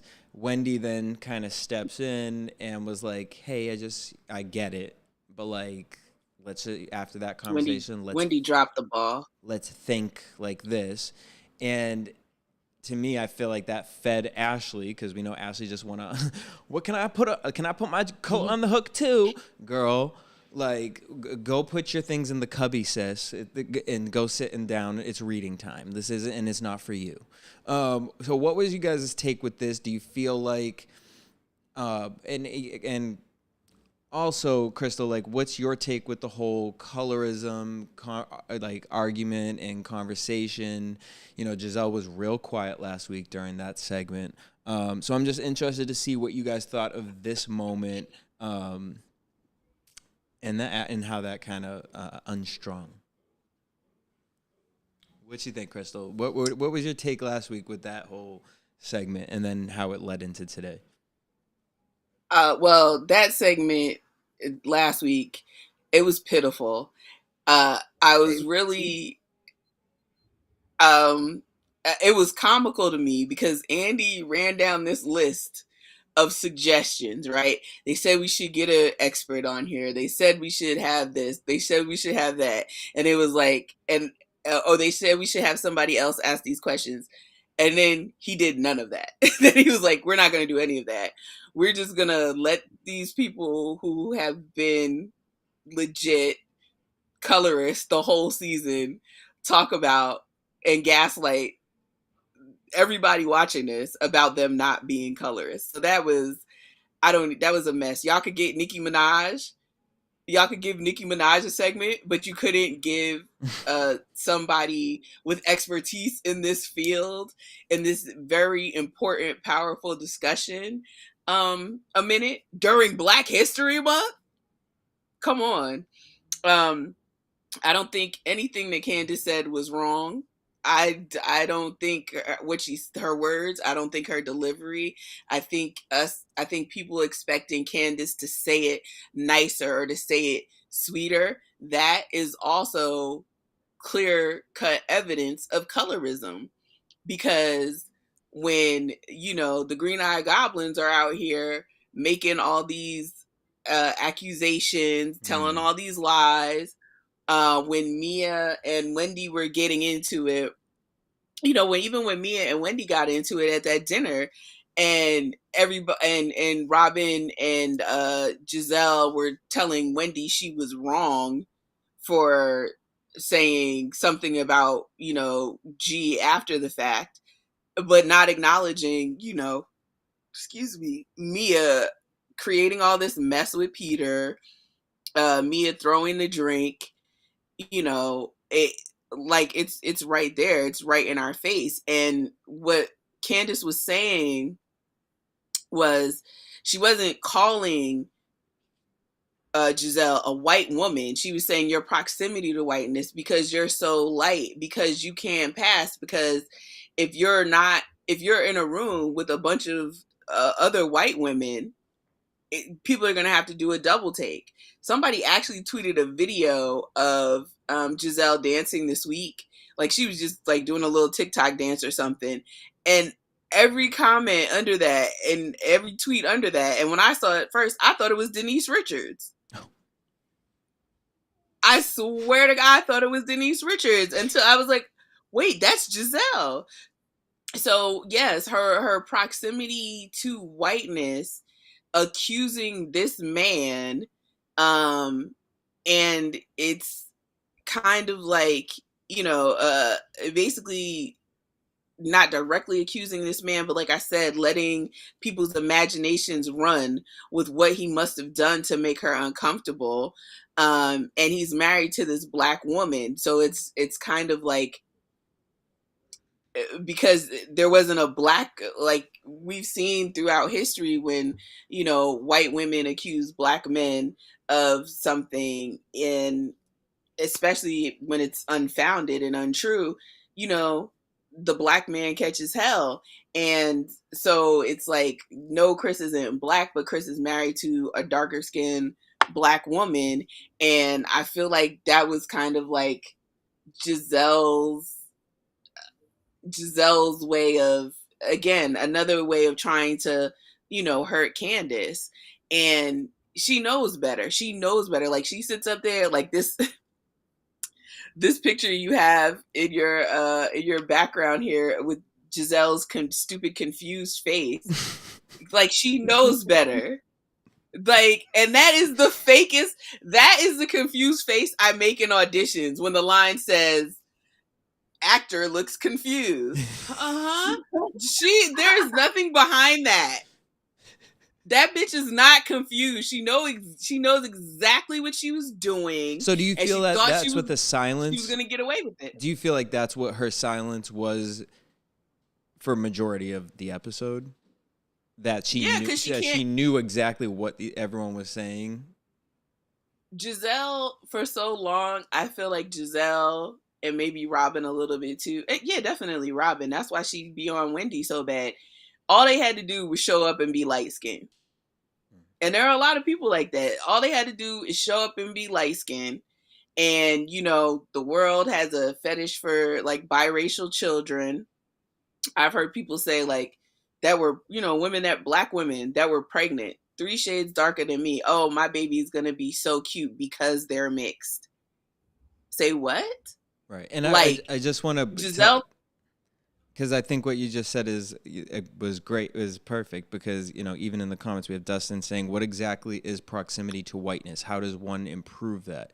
And my question to you guys would be, you know, obviously we know racism exists. So my question would be, with racism, you know what I mean? As a white person, there are things that we have to sit and think about, like, okay, well, maybe I shouldn't say something, or we should, you know, or how are my actions? So if it exists between white and Black, you know, is it, you know, crazy to think that it exists within the Black community, and that not that you're actively doing it, but like that you need to think maybe this has been embedded in me because of society, and it, like, kind of go off of that. Courtney? Colorism is racism, and colorism was literally structured to uphold white supremacy. So this idea that it's like so far-fetched that any American, and I'm only saying American because I am American and I have lived most of my life experience in America, that does not mean that racism and colorism doesn't exist in other places, which it clearly does. But specifically in America, to have grown up in America and, you know, gone to school in American education system, like there is absolutely no way you are untouched by racism and colorism, period. So this idea that like Giselle and all of them that were acting so baffled, like, oh my God, what are you talking about? You are full of shit, which you proved already in previous seasons, because like we talked about last week, Giselle spent the first 2 seasons of this show coming for Katie because Katie wanted to be a Black Jew. And Giselle was like, well, why can't you just be Black? Because Giselle has spent most of her life trying to prove to people that she was Black enough. So it's all just a muddled nonsense that we're all trying to act like this doesn't exist. And as far as and also trying to act like it's not a big deal or it's not a problem or it doesn't cause problems with interactions, because if that was the case, we would be doing that little doll test that whatever the doctor did forever ago, and little Black girls wouldn't still be choosing white dolls as the most attractive dolls. And we already know scientifically that more attractive people treat them better. That's been proven in many studies. So to pretend, and if we're equating more attractiveness to more whiteness, then of course your proximity to the whiteness is going to make you more attractive and therefore more positive experiences when interacting with other people. So to pretend like that don't exist, we're all full of bullshit. And I just don't understand why it's even a debate at this point. And it's sad that that conversation didn't get for real on the show last week or this week. And it's even sadder that now that what's her name, Candace, went off, which, like Crystal just said, like I don't think nothing she said was wrong, except for the fact that I know the way she said it, and because she was upset, it will never be received. And the problem is that we won't receive it. We won't receive like, oh, how could you do that? Because and I can be sympathetic to the light-skinned girls too, because I said it last week, just like I said it just now. Giselle been trying to prove how Black she was probably her whole life, but also relishing in the fact that she wasn't so Black and that she did have green eyes, because she was also gifted positive experiences because of that and positive feedback because of that. So it's fucked up in the end. Like it is fucked up. And it is a stupid wheel that we're all like intertwined on and constantly running on and trying to figure out, and to act like it is not important and it doesn't exist and that we shouldn't be trying to figure it out and figure out how we can stop it is hugely problematic. And that's why it was a freaking lost opportunity on this show to actually have a real conversation about it, because we got people running around like, oh my God, she called her a white girl. That's so wrong. Right. That is not what she was saying. And if you have any level of intelligence, you know that. But that's what people want to take from it, because she was an angry Black girl cussing and yelling and going off. And that's all that they took from it. And it sucks. And it also sucks that Black women couldn't support and come for her to her defense. Yo, she went off, but this is the real problem. Like, let's focus on what the actual issue is. And like low-key, I thought Wendy was going to do that. Like I low-key thought. Oh, Wendy. No, I really thought Wendy was gonna. Really thought Wendy heard her friend, and I thought she was going to like soft-splain it. You know what I mean? Because is the outside person, and you know what I mean. Take race out of it. Candace is if whoever you are watching this, if someone did that to your mother, a family member, your lover. Like, take race out of it. You gonna defend that person. You're gonna be heated. You're gonna be mad. Now there's race involved into it. So, you know, I felt like at first Wendy was gonna soft-splain the situation. And I felt like she was just, I don't know why she did what she did. Because, again, when Ashley stepped in. Because it's a rock and a hard place. Yeah. Sorry. No, go ahead. It's just a rock and a hard place though for Wendy, right? Because her spirit is shit. The idea is that we still all Black women and this is a struggle. And the fact that you called her a white woman and nobody's gonna understand, or at least they're gonna pretend like they don't understand where you were coming from with that. We're dividing ourselves amongst ourselves. And it's just like, but yo, we was already divided and we need to talk about it and figure it Right. out. And like, I would never punch a woman Giselle, in her face, but like the face Ashley made. again, Ashley is fighting for her life.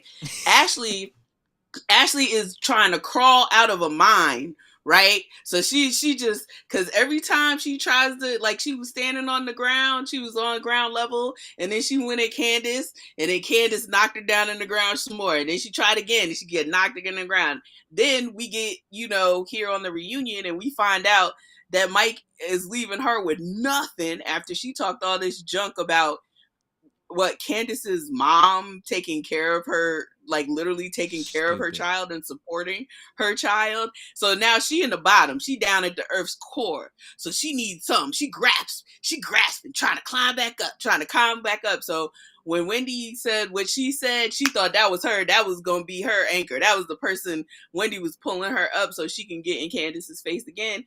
And she just looks stupid. I always think back to last season, right? When they were getting on Candace and Giselle had said, well, it's the way you say things. Karen literally sat there the first episode and called you a broken whore from Hampton.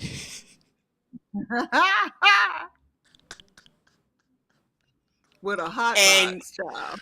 With a hot box. And they went back and they went back and forth, and nobody said, well, it's how y'all saying it. Y'all shouldn't talk to each other like that. But Candace says, you can go to hell. Well, that's just too aggressive. That's the colorism. And I think with Wendy, yeah, it is the rock and a hard place thing, but I also think it's a thing for a lot of darker skinned women because they don't want to come off as aggressive. So she's trying to placate the situation. She's trying to placate the situation. But what she did was she 28 and 3'd it, like, because one, if you weren't gonna support Candace in that moment, because and Giselle just sat there and said, I don't like Wendy, I don't care what happens to her. And here comes Wendy. Well, that's not fair. Don't talk to her. Don't talk about her like that. Girl, what? I also wondered if Wendy did that because of like what she does. Like, because she doesn't want to be, she don't want CNN to be like, but or I mean, wherever, I think, hearing it, it's like interesting too, because it's like me and Courtney were literally talking about a real life situation outside of this. But then you think about it, right? Like, and this just popped in my head, but like, because Dustin in the comments, he made a comment saying the world has a fetish for light-skinned children, ? As a half-black man, that's a terrible take against one of your own community. Unreal. Oh, that's not what I said. I said biracial children, not light-skinned. And not all light-skinned people are biracial. And I think, like, but they do. Going to what Courtney said, I think it's crazy to think that that's not true. I mean, I worked in beauty and I, notice it. Most of my friends are black females and I hear it. But then to be a white male in the world of beauty around only white people and you're seeing it, you know what I mean? Like, I luckily have the friends who are feeding me information and, telling me and showing me. And so when I see it on my own, but like, just now let's look at it like this. What are stereotypes, right? When a Hispanic woman, gets mad, feisty, starts cussing out, it's sexy. Oh, she's spicy. It's sexy. But when Candace does it, she's an angry female. Why are you so mad? Why? Look how you're getting aggressive. It's those it's those things. And I don't even want to say little because it's the same thing. But because one looks a certain way, because one is more favored, you know what I'm saying? Like, so again, I think Courtney, you hit it on the nail when it's like, let's not sit here and pretend like that's not, like we haven't had this conversation for years, And Candace is always responding. Right. Candace is always responding to somebody. Candace is never starting it. Candace is always responding or defending herself or defending Chris. And I want to say to Dustin, I'm not saying that as a way of attempting to write off or discount light-skinned people or biracial people. What I'm saying is I have heard with my own eyes. You have seen, you have heard. Look at commercials. Look at any advertisement. Look at our models. When it comes to a woman of color, if it's not completely, like Latino or Asian or whatever, if it's a black woman, most of the time she's black and something else. Mm-hmm. If you listen to music, especially hip hop, Wayne, I like them long hair, red bone, everybody wanting a foreign woman. Like it's here, it's prevalent. And that's not to say that, I'm not trying to say that, like being biracial is bad. What I'm saying is that a lot of people are not responsible, to me, with especially when you're talking about kids, with their parentage.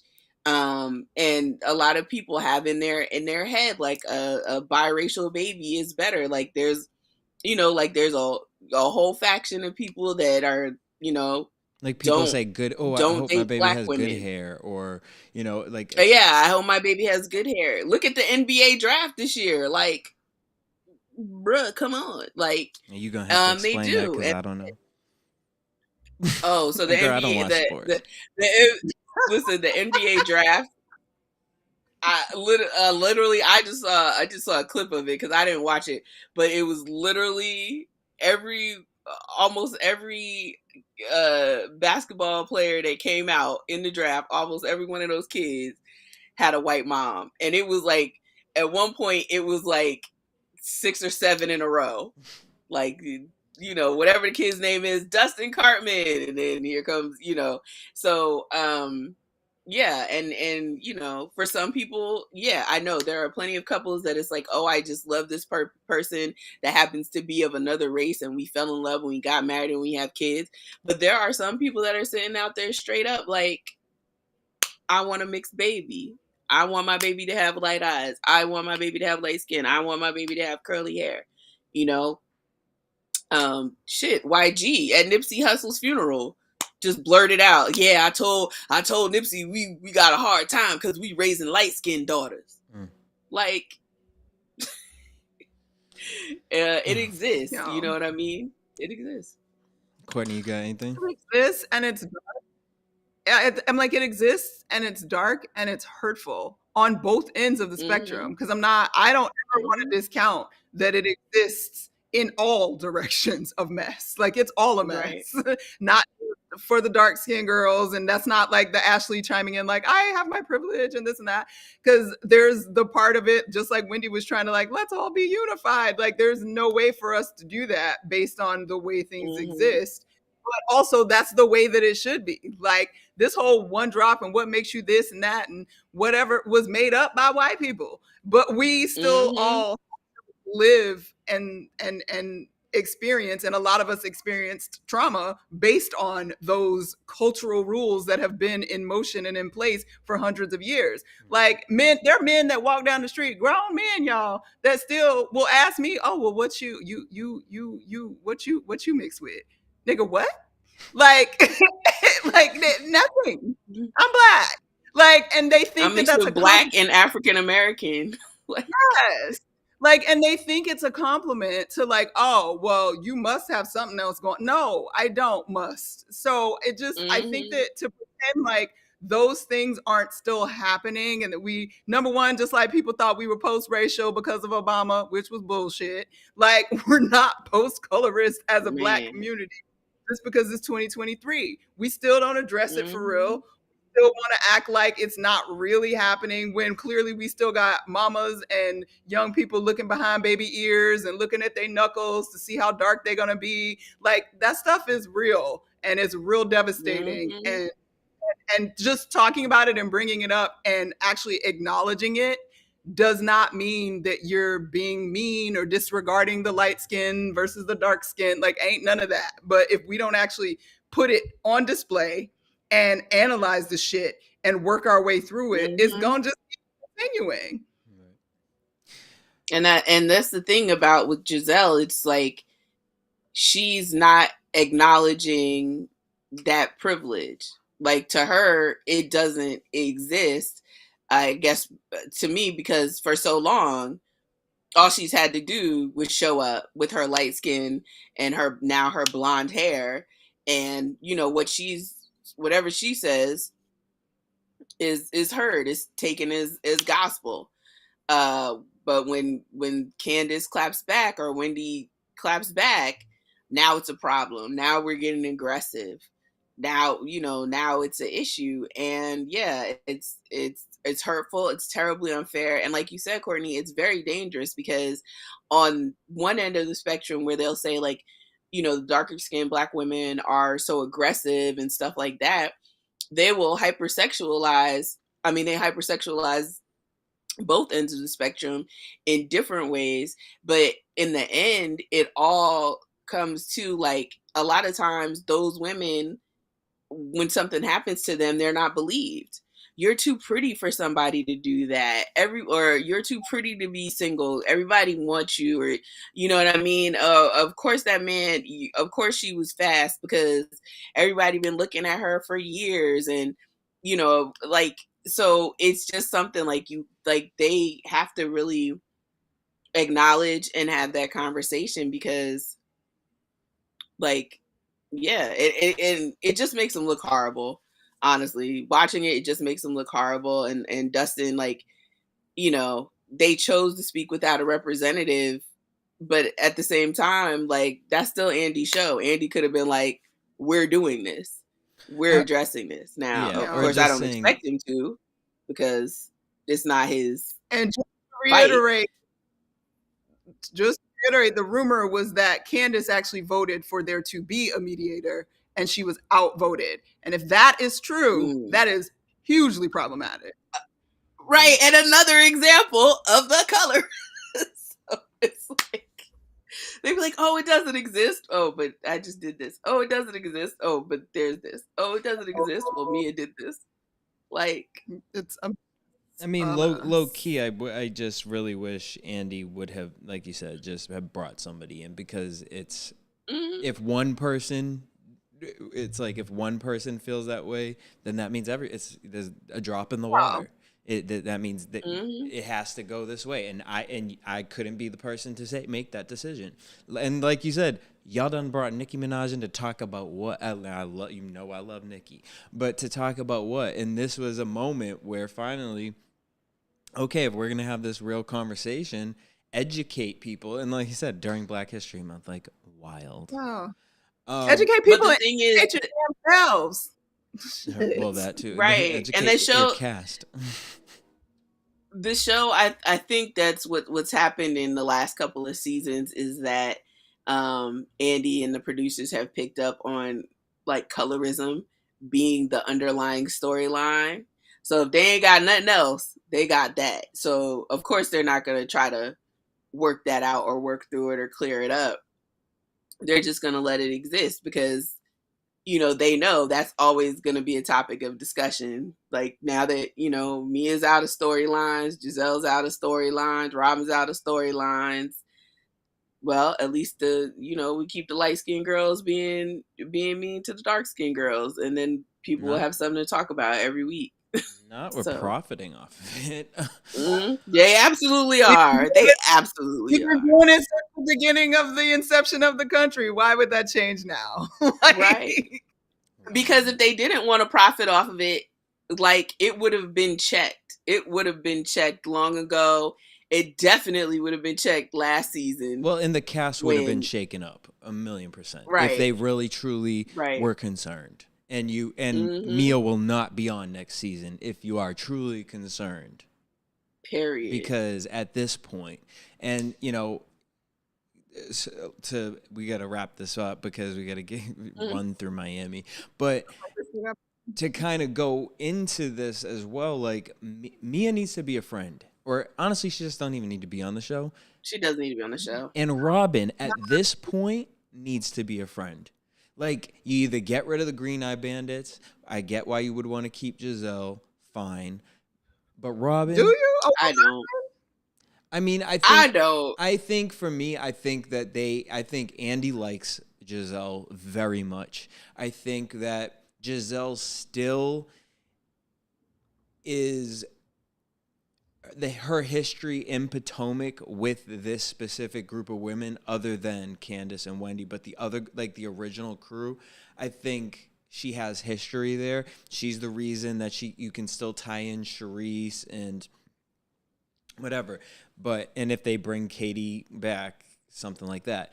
But I think to have both of them it dilutes Giselle even more, right? Because I think we could have gotten so much. I think we could have gotten more from Giselle, but Giselle's just kind of relying off these Cherie over in Atlanta, like the bone collector.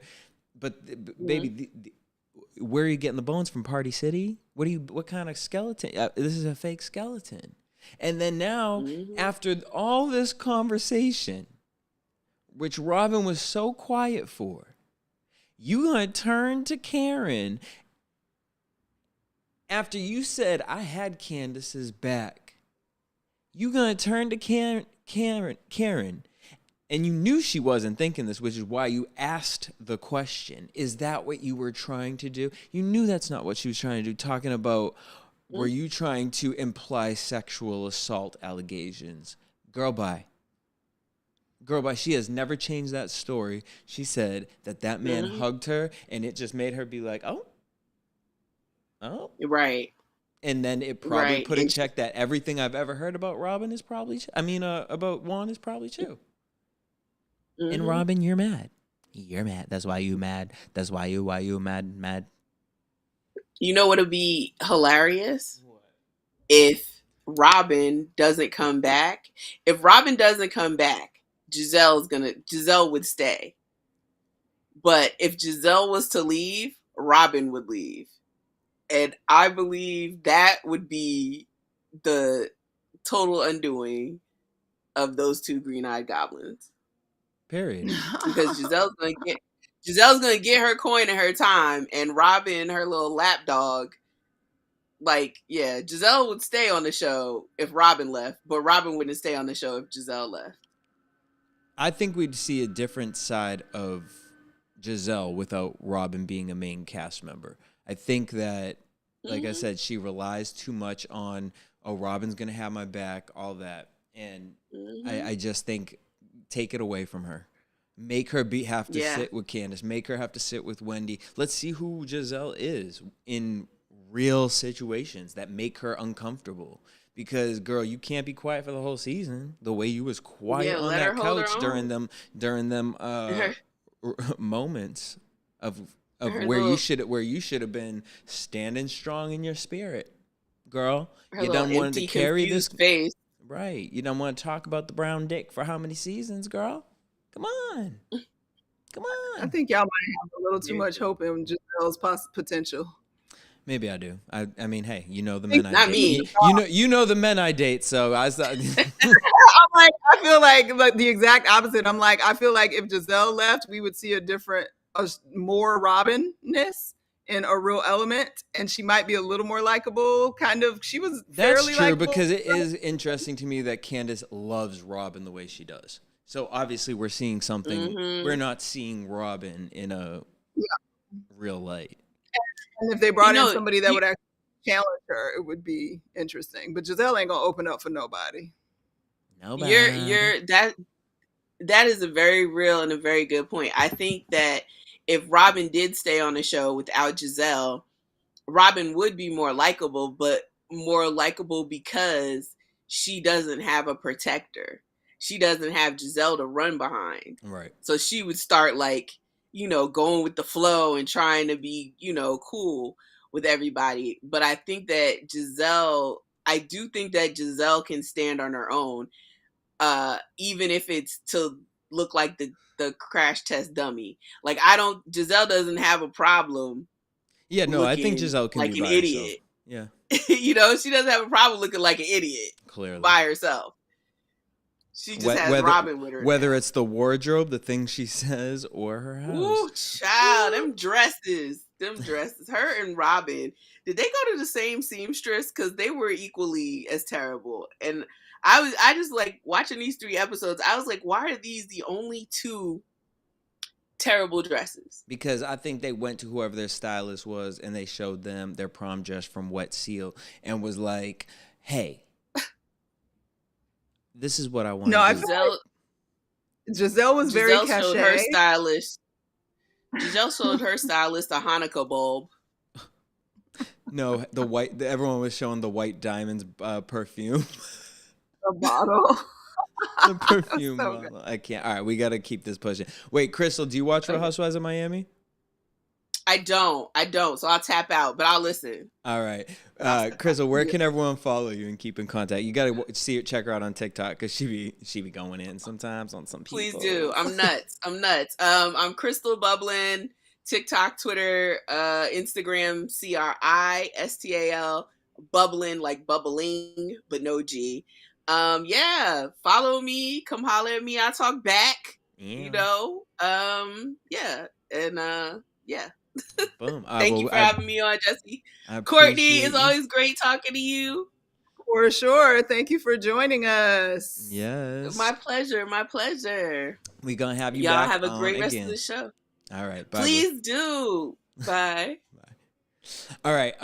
Y'all, let's just run through Miami real quick because, to be honest, it was just the start. We just getting started. It was just the start, and you know that they're going to pull this for 3 episodes. But I will say I did like this reunion. I felt like the energy was good. I feel like we got a lot of conflict in the first episode. Usually they wait till the end. I feel like literally from the beginning, y'all know I can't stand Nicole. And like that beginning remark where she was like, Larsa, do you recognize where we are? Exactly. Thank you for saying that. Because now you said what? I love Nicole. I know because you do not like Larsa, but it's not even that I didn't like Larsa, but I grew to not like her. I actually liked her more this season than I did last season at first. But agreed. I like Larsa better this season than last season. But so we started off. That's how we started. So I was like, "Oh, where's this gonna go?" Okay. Shout out to Larsa's son who's playing for the Lakers. All right, but whose outfit? I thought honestly this was. I hated everyone's outfits. I felt like they were just like, "Where are we getting these bejewels?" I appreciate that Gertie tried to go there with her outfit. It's like it was campy, but it was like, all right, girl, you want to be naked with the metal and the things? All right, fine. And then I feel like Lisa just always looks cute, and yeah. I mean, you can't go wrong with like a black dress. So, I mean, I guess we talked about this a little bit before when the pictures were released. Like, I thought Gertie looked great because she gave body, and obviously that dress is insane. I hated her hair and makeup though, because I felt like it was way too much and too overdone, and she's super pretty. And I was just like, what is happening? But Nicole looked like she was going to a different party altogether. Also thought her makeup and hair was like, I feel like all of their makeup and hair was too heavy and not great. And I actually, believe it or not, I enjoyed Julia, except I wanted to lift her titties up a little bit more. But I thought she gave me like Jane Fonda 60s, 70s Barbarella-ness sort of. Yeah. Energy, and I kind of liked that. And yeah, but Lexia, boo, boring. And those like lower lashes were extra. And and Adriana did come out in this episode. I don't know why she had that fur on. That was weird. It looked cheap. Or why she used Larsa's hairstylist, because it literally was like. Well, I actually really like the color of her hair. I did like the color of the hair. I like that she's gone back a little darker because that works really well for me. But I was also glad, speaking of Larsa, that Larsa didn't have a ponytail, but it still was not doing enough. And I like Lisa's dress, but I do think her hair was a little bit off. It was too many extensions, and then the curls were falling on the end. I didn't get it, but yeah. that was a long-winded explanation of everybody. Hey. So in the end, for me, Gertie is the best, I think. Yeah. I mean, and we're not working with a full set of straws on that one. All right. Then we get to the Lenny situation. Larsa says that because I'm not going to talk about Nicole and how she flips houses. Girl, I knew that. I knew that the money didn't come from you. Not that you aren't successful, but like this is just me more so having an argument with somebody on TikTok. Told you so. Anyways, Larsa said that they saw Lenny and the girl in a hot tub a year before the last reunion. What? Right? Okay, what? but now remember, Courtney, at the beginning of this season, I said Yes. I feel like the Larsa and Lisa like making up at the beginning felt fake to me. I felt like they had already like been like squashed the beef and did this for camera. And then there was a moment where I said, I wonder if they knew about Lenny and they were waiting, like, because I do believe Larsa. I believe Larsa is like, oh no, bitch, you want to fuck with me? She's. Let me tell you something about Tauruses. Like, just love them because when they want to, you don't want to. That's a bull. You do not want to mess with a bull at all. No. Right? But I feel like her saying that about them being in a hot tub together, there's no way those two types of girls did not do research after they saw him in the hot tub with that girl. You just know certain things. And so I'm wondering if they knew long enough. And like, yeah, Lisa, of course, she has feelings attached to this man. But like, I wonder if this was a setup to expose him. Because maybe they didn't really fully know, so it could have looked like maybe he wasn't the bad guy. But, like, I don't know. That was really telling to me. Because even Andy was shocked when she said a year before the last reunion. I don't know. I think, I don't know if it was necessarily a setup to expose him as much as it was, I'm tired of this, but I'm not ready to let it completely go because I'm not probably going to win this. So let me try to at least set myself up the best way possible and pretend. Well, I don't know, because like, Larsa is a School of Kardashian, Exactly. membership. So, maybe they have been playing a long game plot, like, because it was like when Andy asked, like, why would Lenny even do the show this season? I'm curious, like maybe because but then to me it also feels like Lenny was sort of in on it to a degree. Girl, and then that'll take me right back to Vanderpump Rules. Like, how we gonna spice up the new season? And I don't want to think that crazy, but like, after you've lived in Hollywood, anything is possible. Yeah. And I said at the beginning of the season, it makes no sense that Lenny would do this show and embarrass himself this way. He's a professional man. Like or be on knowing he was mic'd and like, oh, that's why I'm whispering. But you mic'd. It don't matter if you talk like this, bitch. You're recorded. Yeah. It's just weird. So I don't know.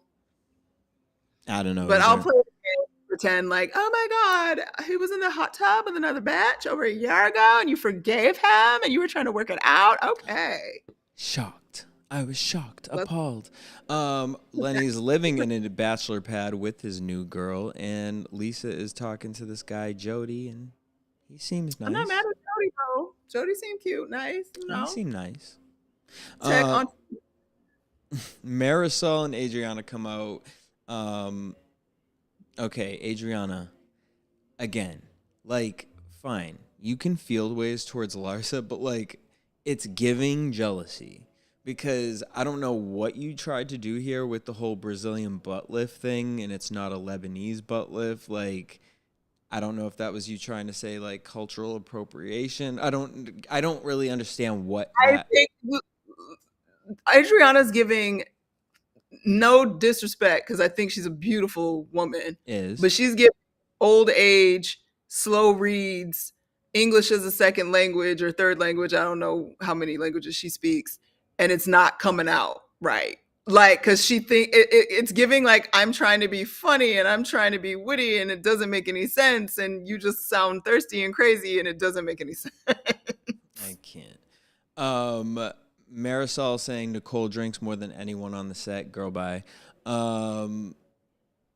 Oh, but with the Brazilian butt lift, though, we had an affirmative claim from Larsa Pippen that is her ass. She did. And then, what was it? Who was it? I think Andy pulled up a picture. Was it Andy? What was I watching after? He did.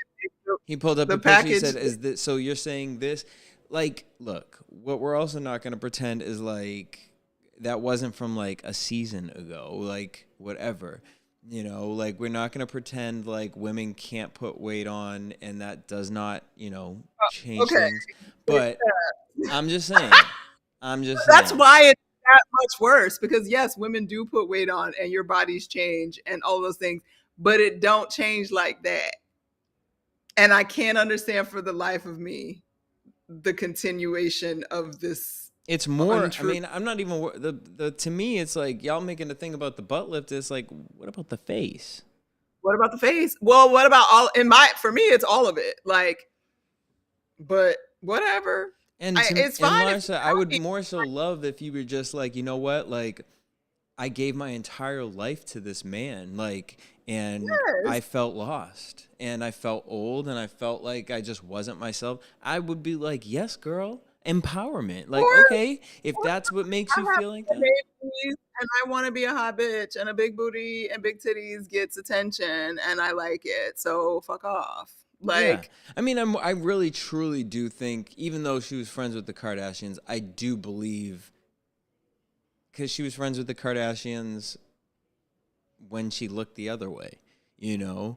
But like, well, she started that way the same way they started, and they all started getting inflated together, which is why it's that much more absurd that like you keep pretending like you didn't do something to yourself. Right. And girl, next season she's gonna be on Ozempic. Like, I can't.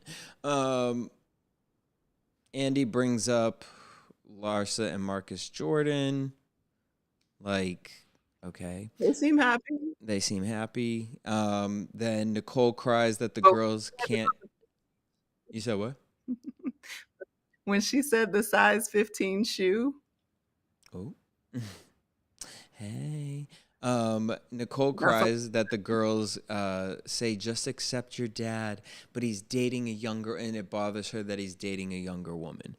Like, girl, your dad's crazy. Like, you know this. Like, and again, I don't really even want to go too deep into it because we talked about it last week, but it's you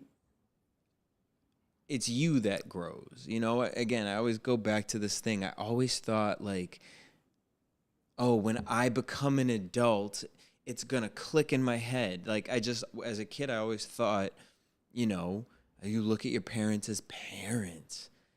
That goes away at a certain age, girl, and you should know that. You should be past that age where you look at your dad like that, and it's like, look, you need to figure out how can you have a relationship with this man if you want to carry that on, if that means that much to you. And you have to put the past in the past. You know what I mean? As long as you think he has changed in certain ways. So I think that's what the girls were trying to express to her. You know, more so like, it's your dad. Like, you know, you want to fix it with him. So you're going to have to accept him in certain ways. And as an adult, you can have an understanding as to why he is crazy, why he does certain things. I understand you feeling the way you did as a kid because you don't understand those things. But you should understand them now. And they should not be triggering you in the same way. And if they do, then you should be the one in therapy dealing with that, because you can't expect this man to change. He's past that time. You know what I'm saying? Which is why he's dating this young girl. She's still in the process. She said they've been to therapy again more since then. And I think it takes time. And she's got to therapy her way out of it because she's just not there yet. And then let's just talk about this Alexia thing. Let's finish this off with this. Alexia, all right. I'm going to start with what I agree with Alexia. don't think there's anything wrong with her saying that she's a star. I don't think it makes her a narcissist. I think that she is I don't think the word for her is narcissist. I think she's a Teresa. I think she's fucking batshit crazy. And I think that she's someone, like, I think what she said to Lisa explained it all right there.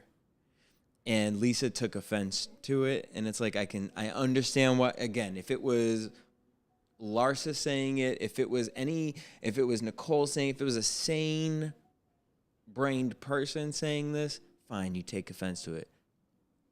But look at the material, right? I do believe Alexia is someone who is putting like star stickers places. And, she said, I also do think that what Alexia said about the apology, she said, it is hard for me to apologize because when I apologize, it's sincere and I have to mean it. And clearly, at least she's honest about it. You know what I'm saying? It's like, again, you're dealing with crazy. Stop trying to rationalize a crazy person. You either accept her at crazy or you don't. And I think that when she said to Lisa, she said, I do believe I'm a star. She says, and I think all women should say it and believe it. And she said, and I hope you all believe it too, because, then maybe you wouldn't have allowed Lenny to do the horrible things he's done. And, Lisa was like, oh. And I feel like I get why that's sensitive. And Alexia, you should have been a little more sensitive. But it is real. That is true. And I think Alexia probably has that understanding because of what she went through. And so maybe she is the type of person. Some people do have to look at the mirror every day and say, you're a badass bitch. Some people do have to look in the mirror every day and put Beyonce Flawless on and sing every lyric. And you know what I'm saying? And that's okay. That doesn't make them a narcissist. That doesn't make her, and if that's what she wants to say, you know what I'm saying? Now, I don't have to do that. Real nice, Jesse. No. Nice. I'm starting like this because the reality is she's crazy. There is no redeeming quality personally for her, because it's just, there's nothing to redeem. You get what you get. I would never expect her personality to change for better or for worse. I just think, girl, the color is eggshell.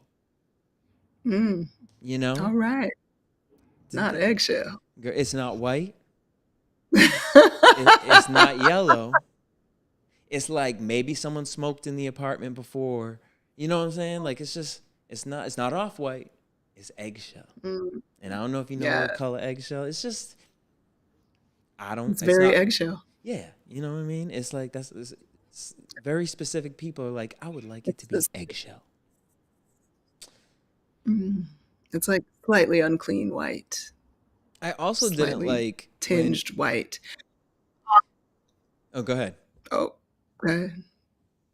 I was just gonna say, in the end, Alexia is just an asshole.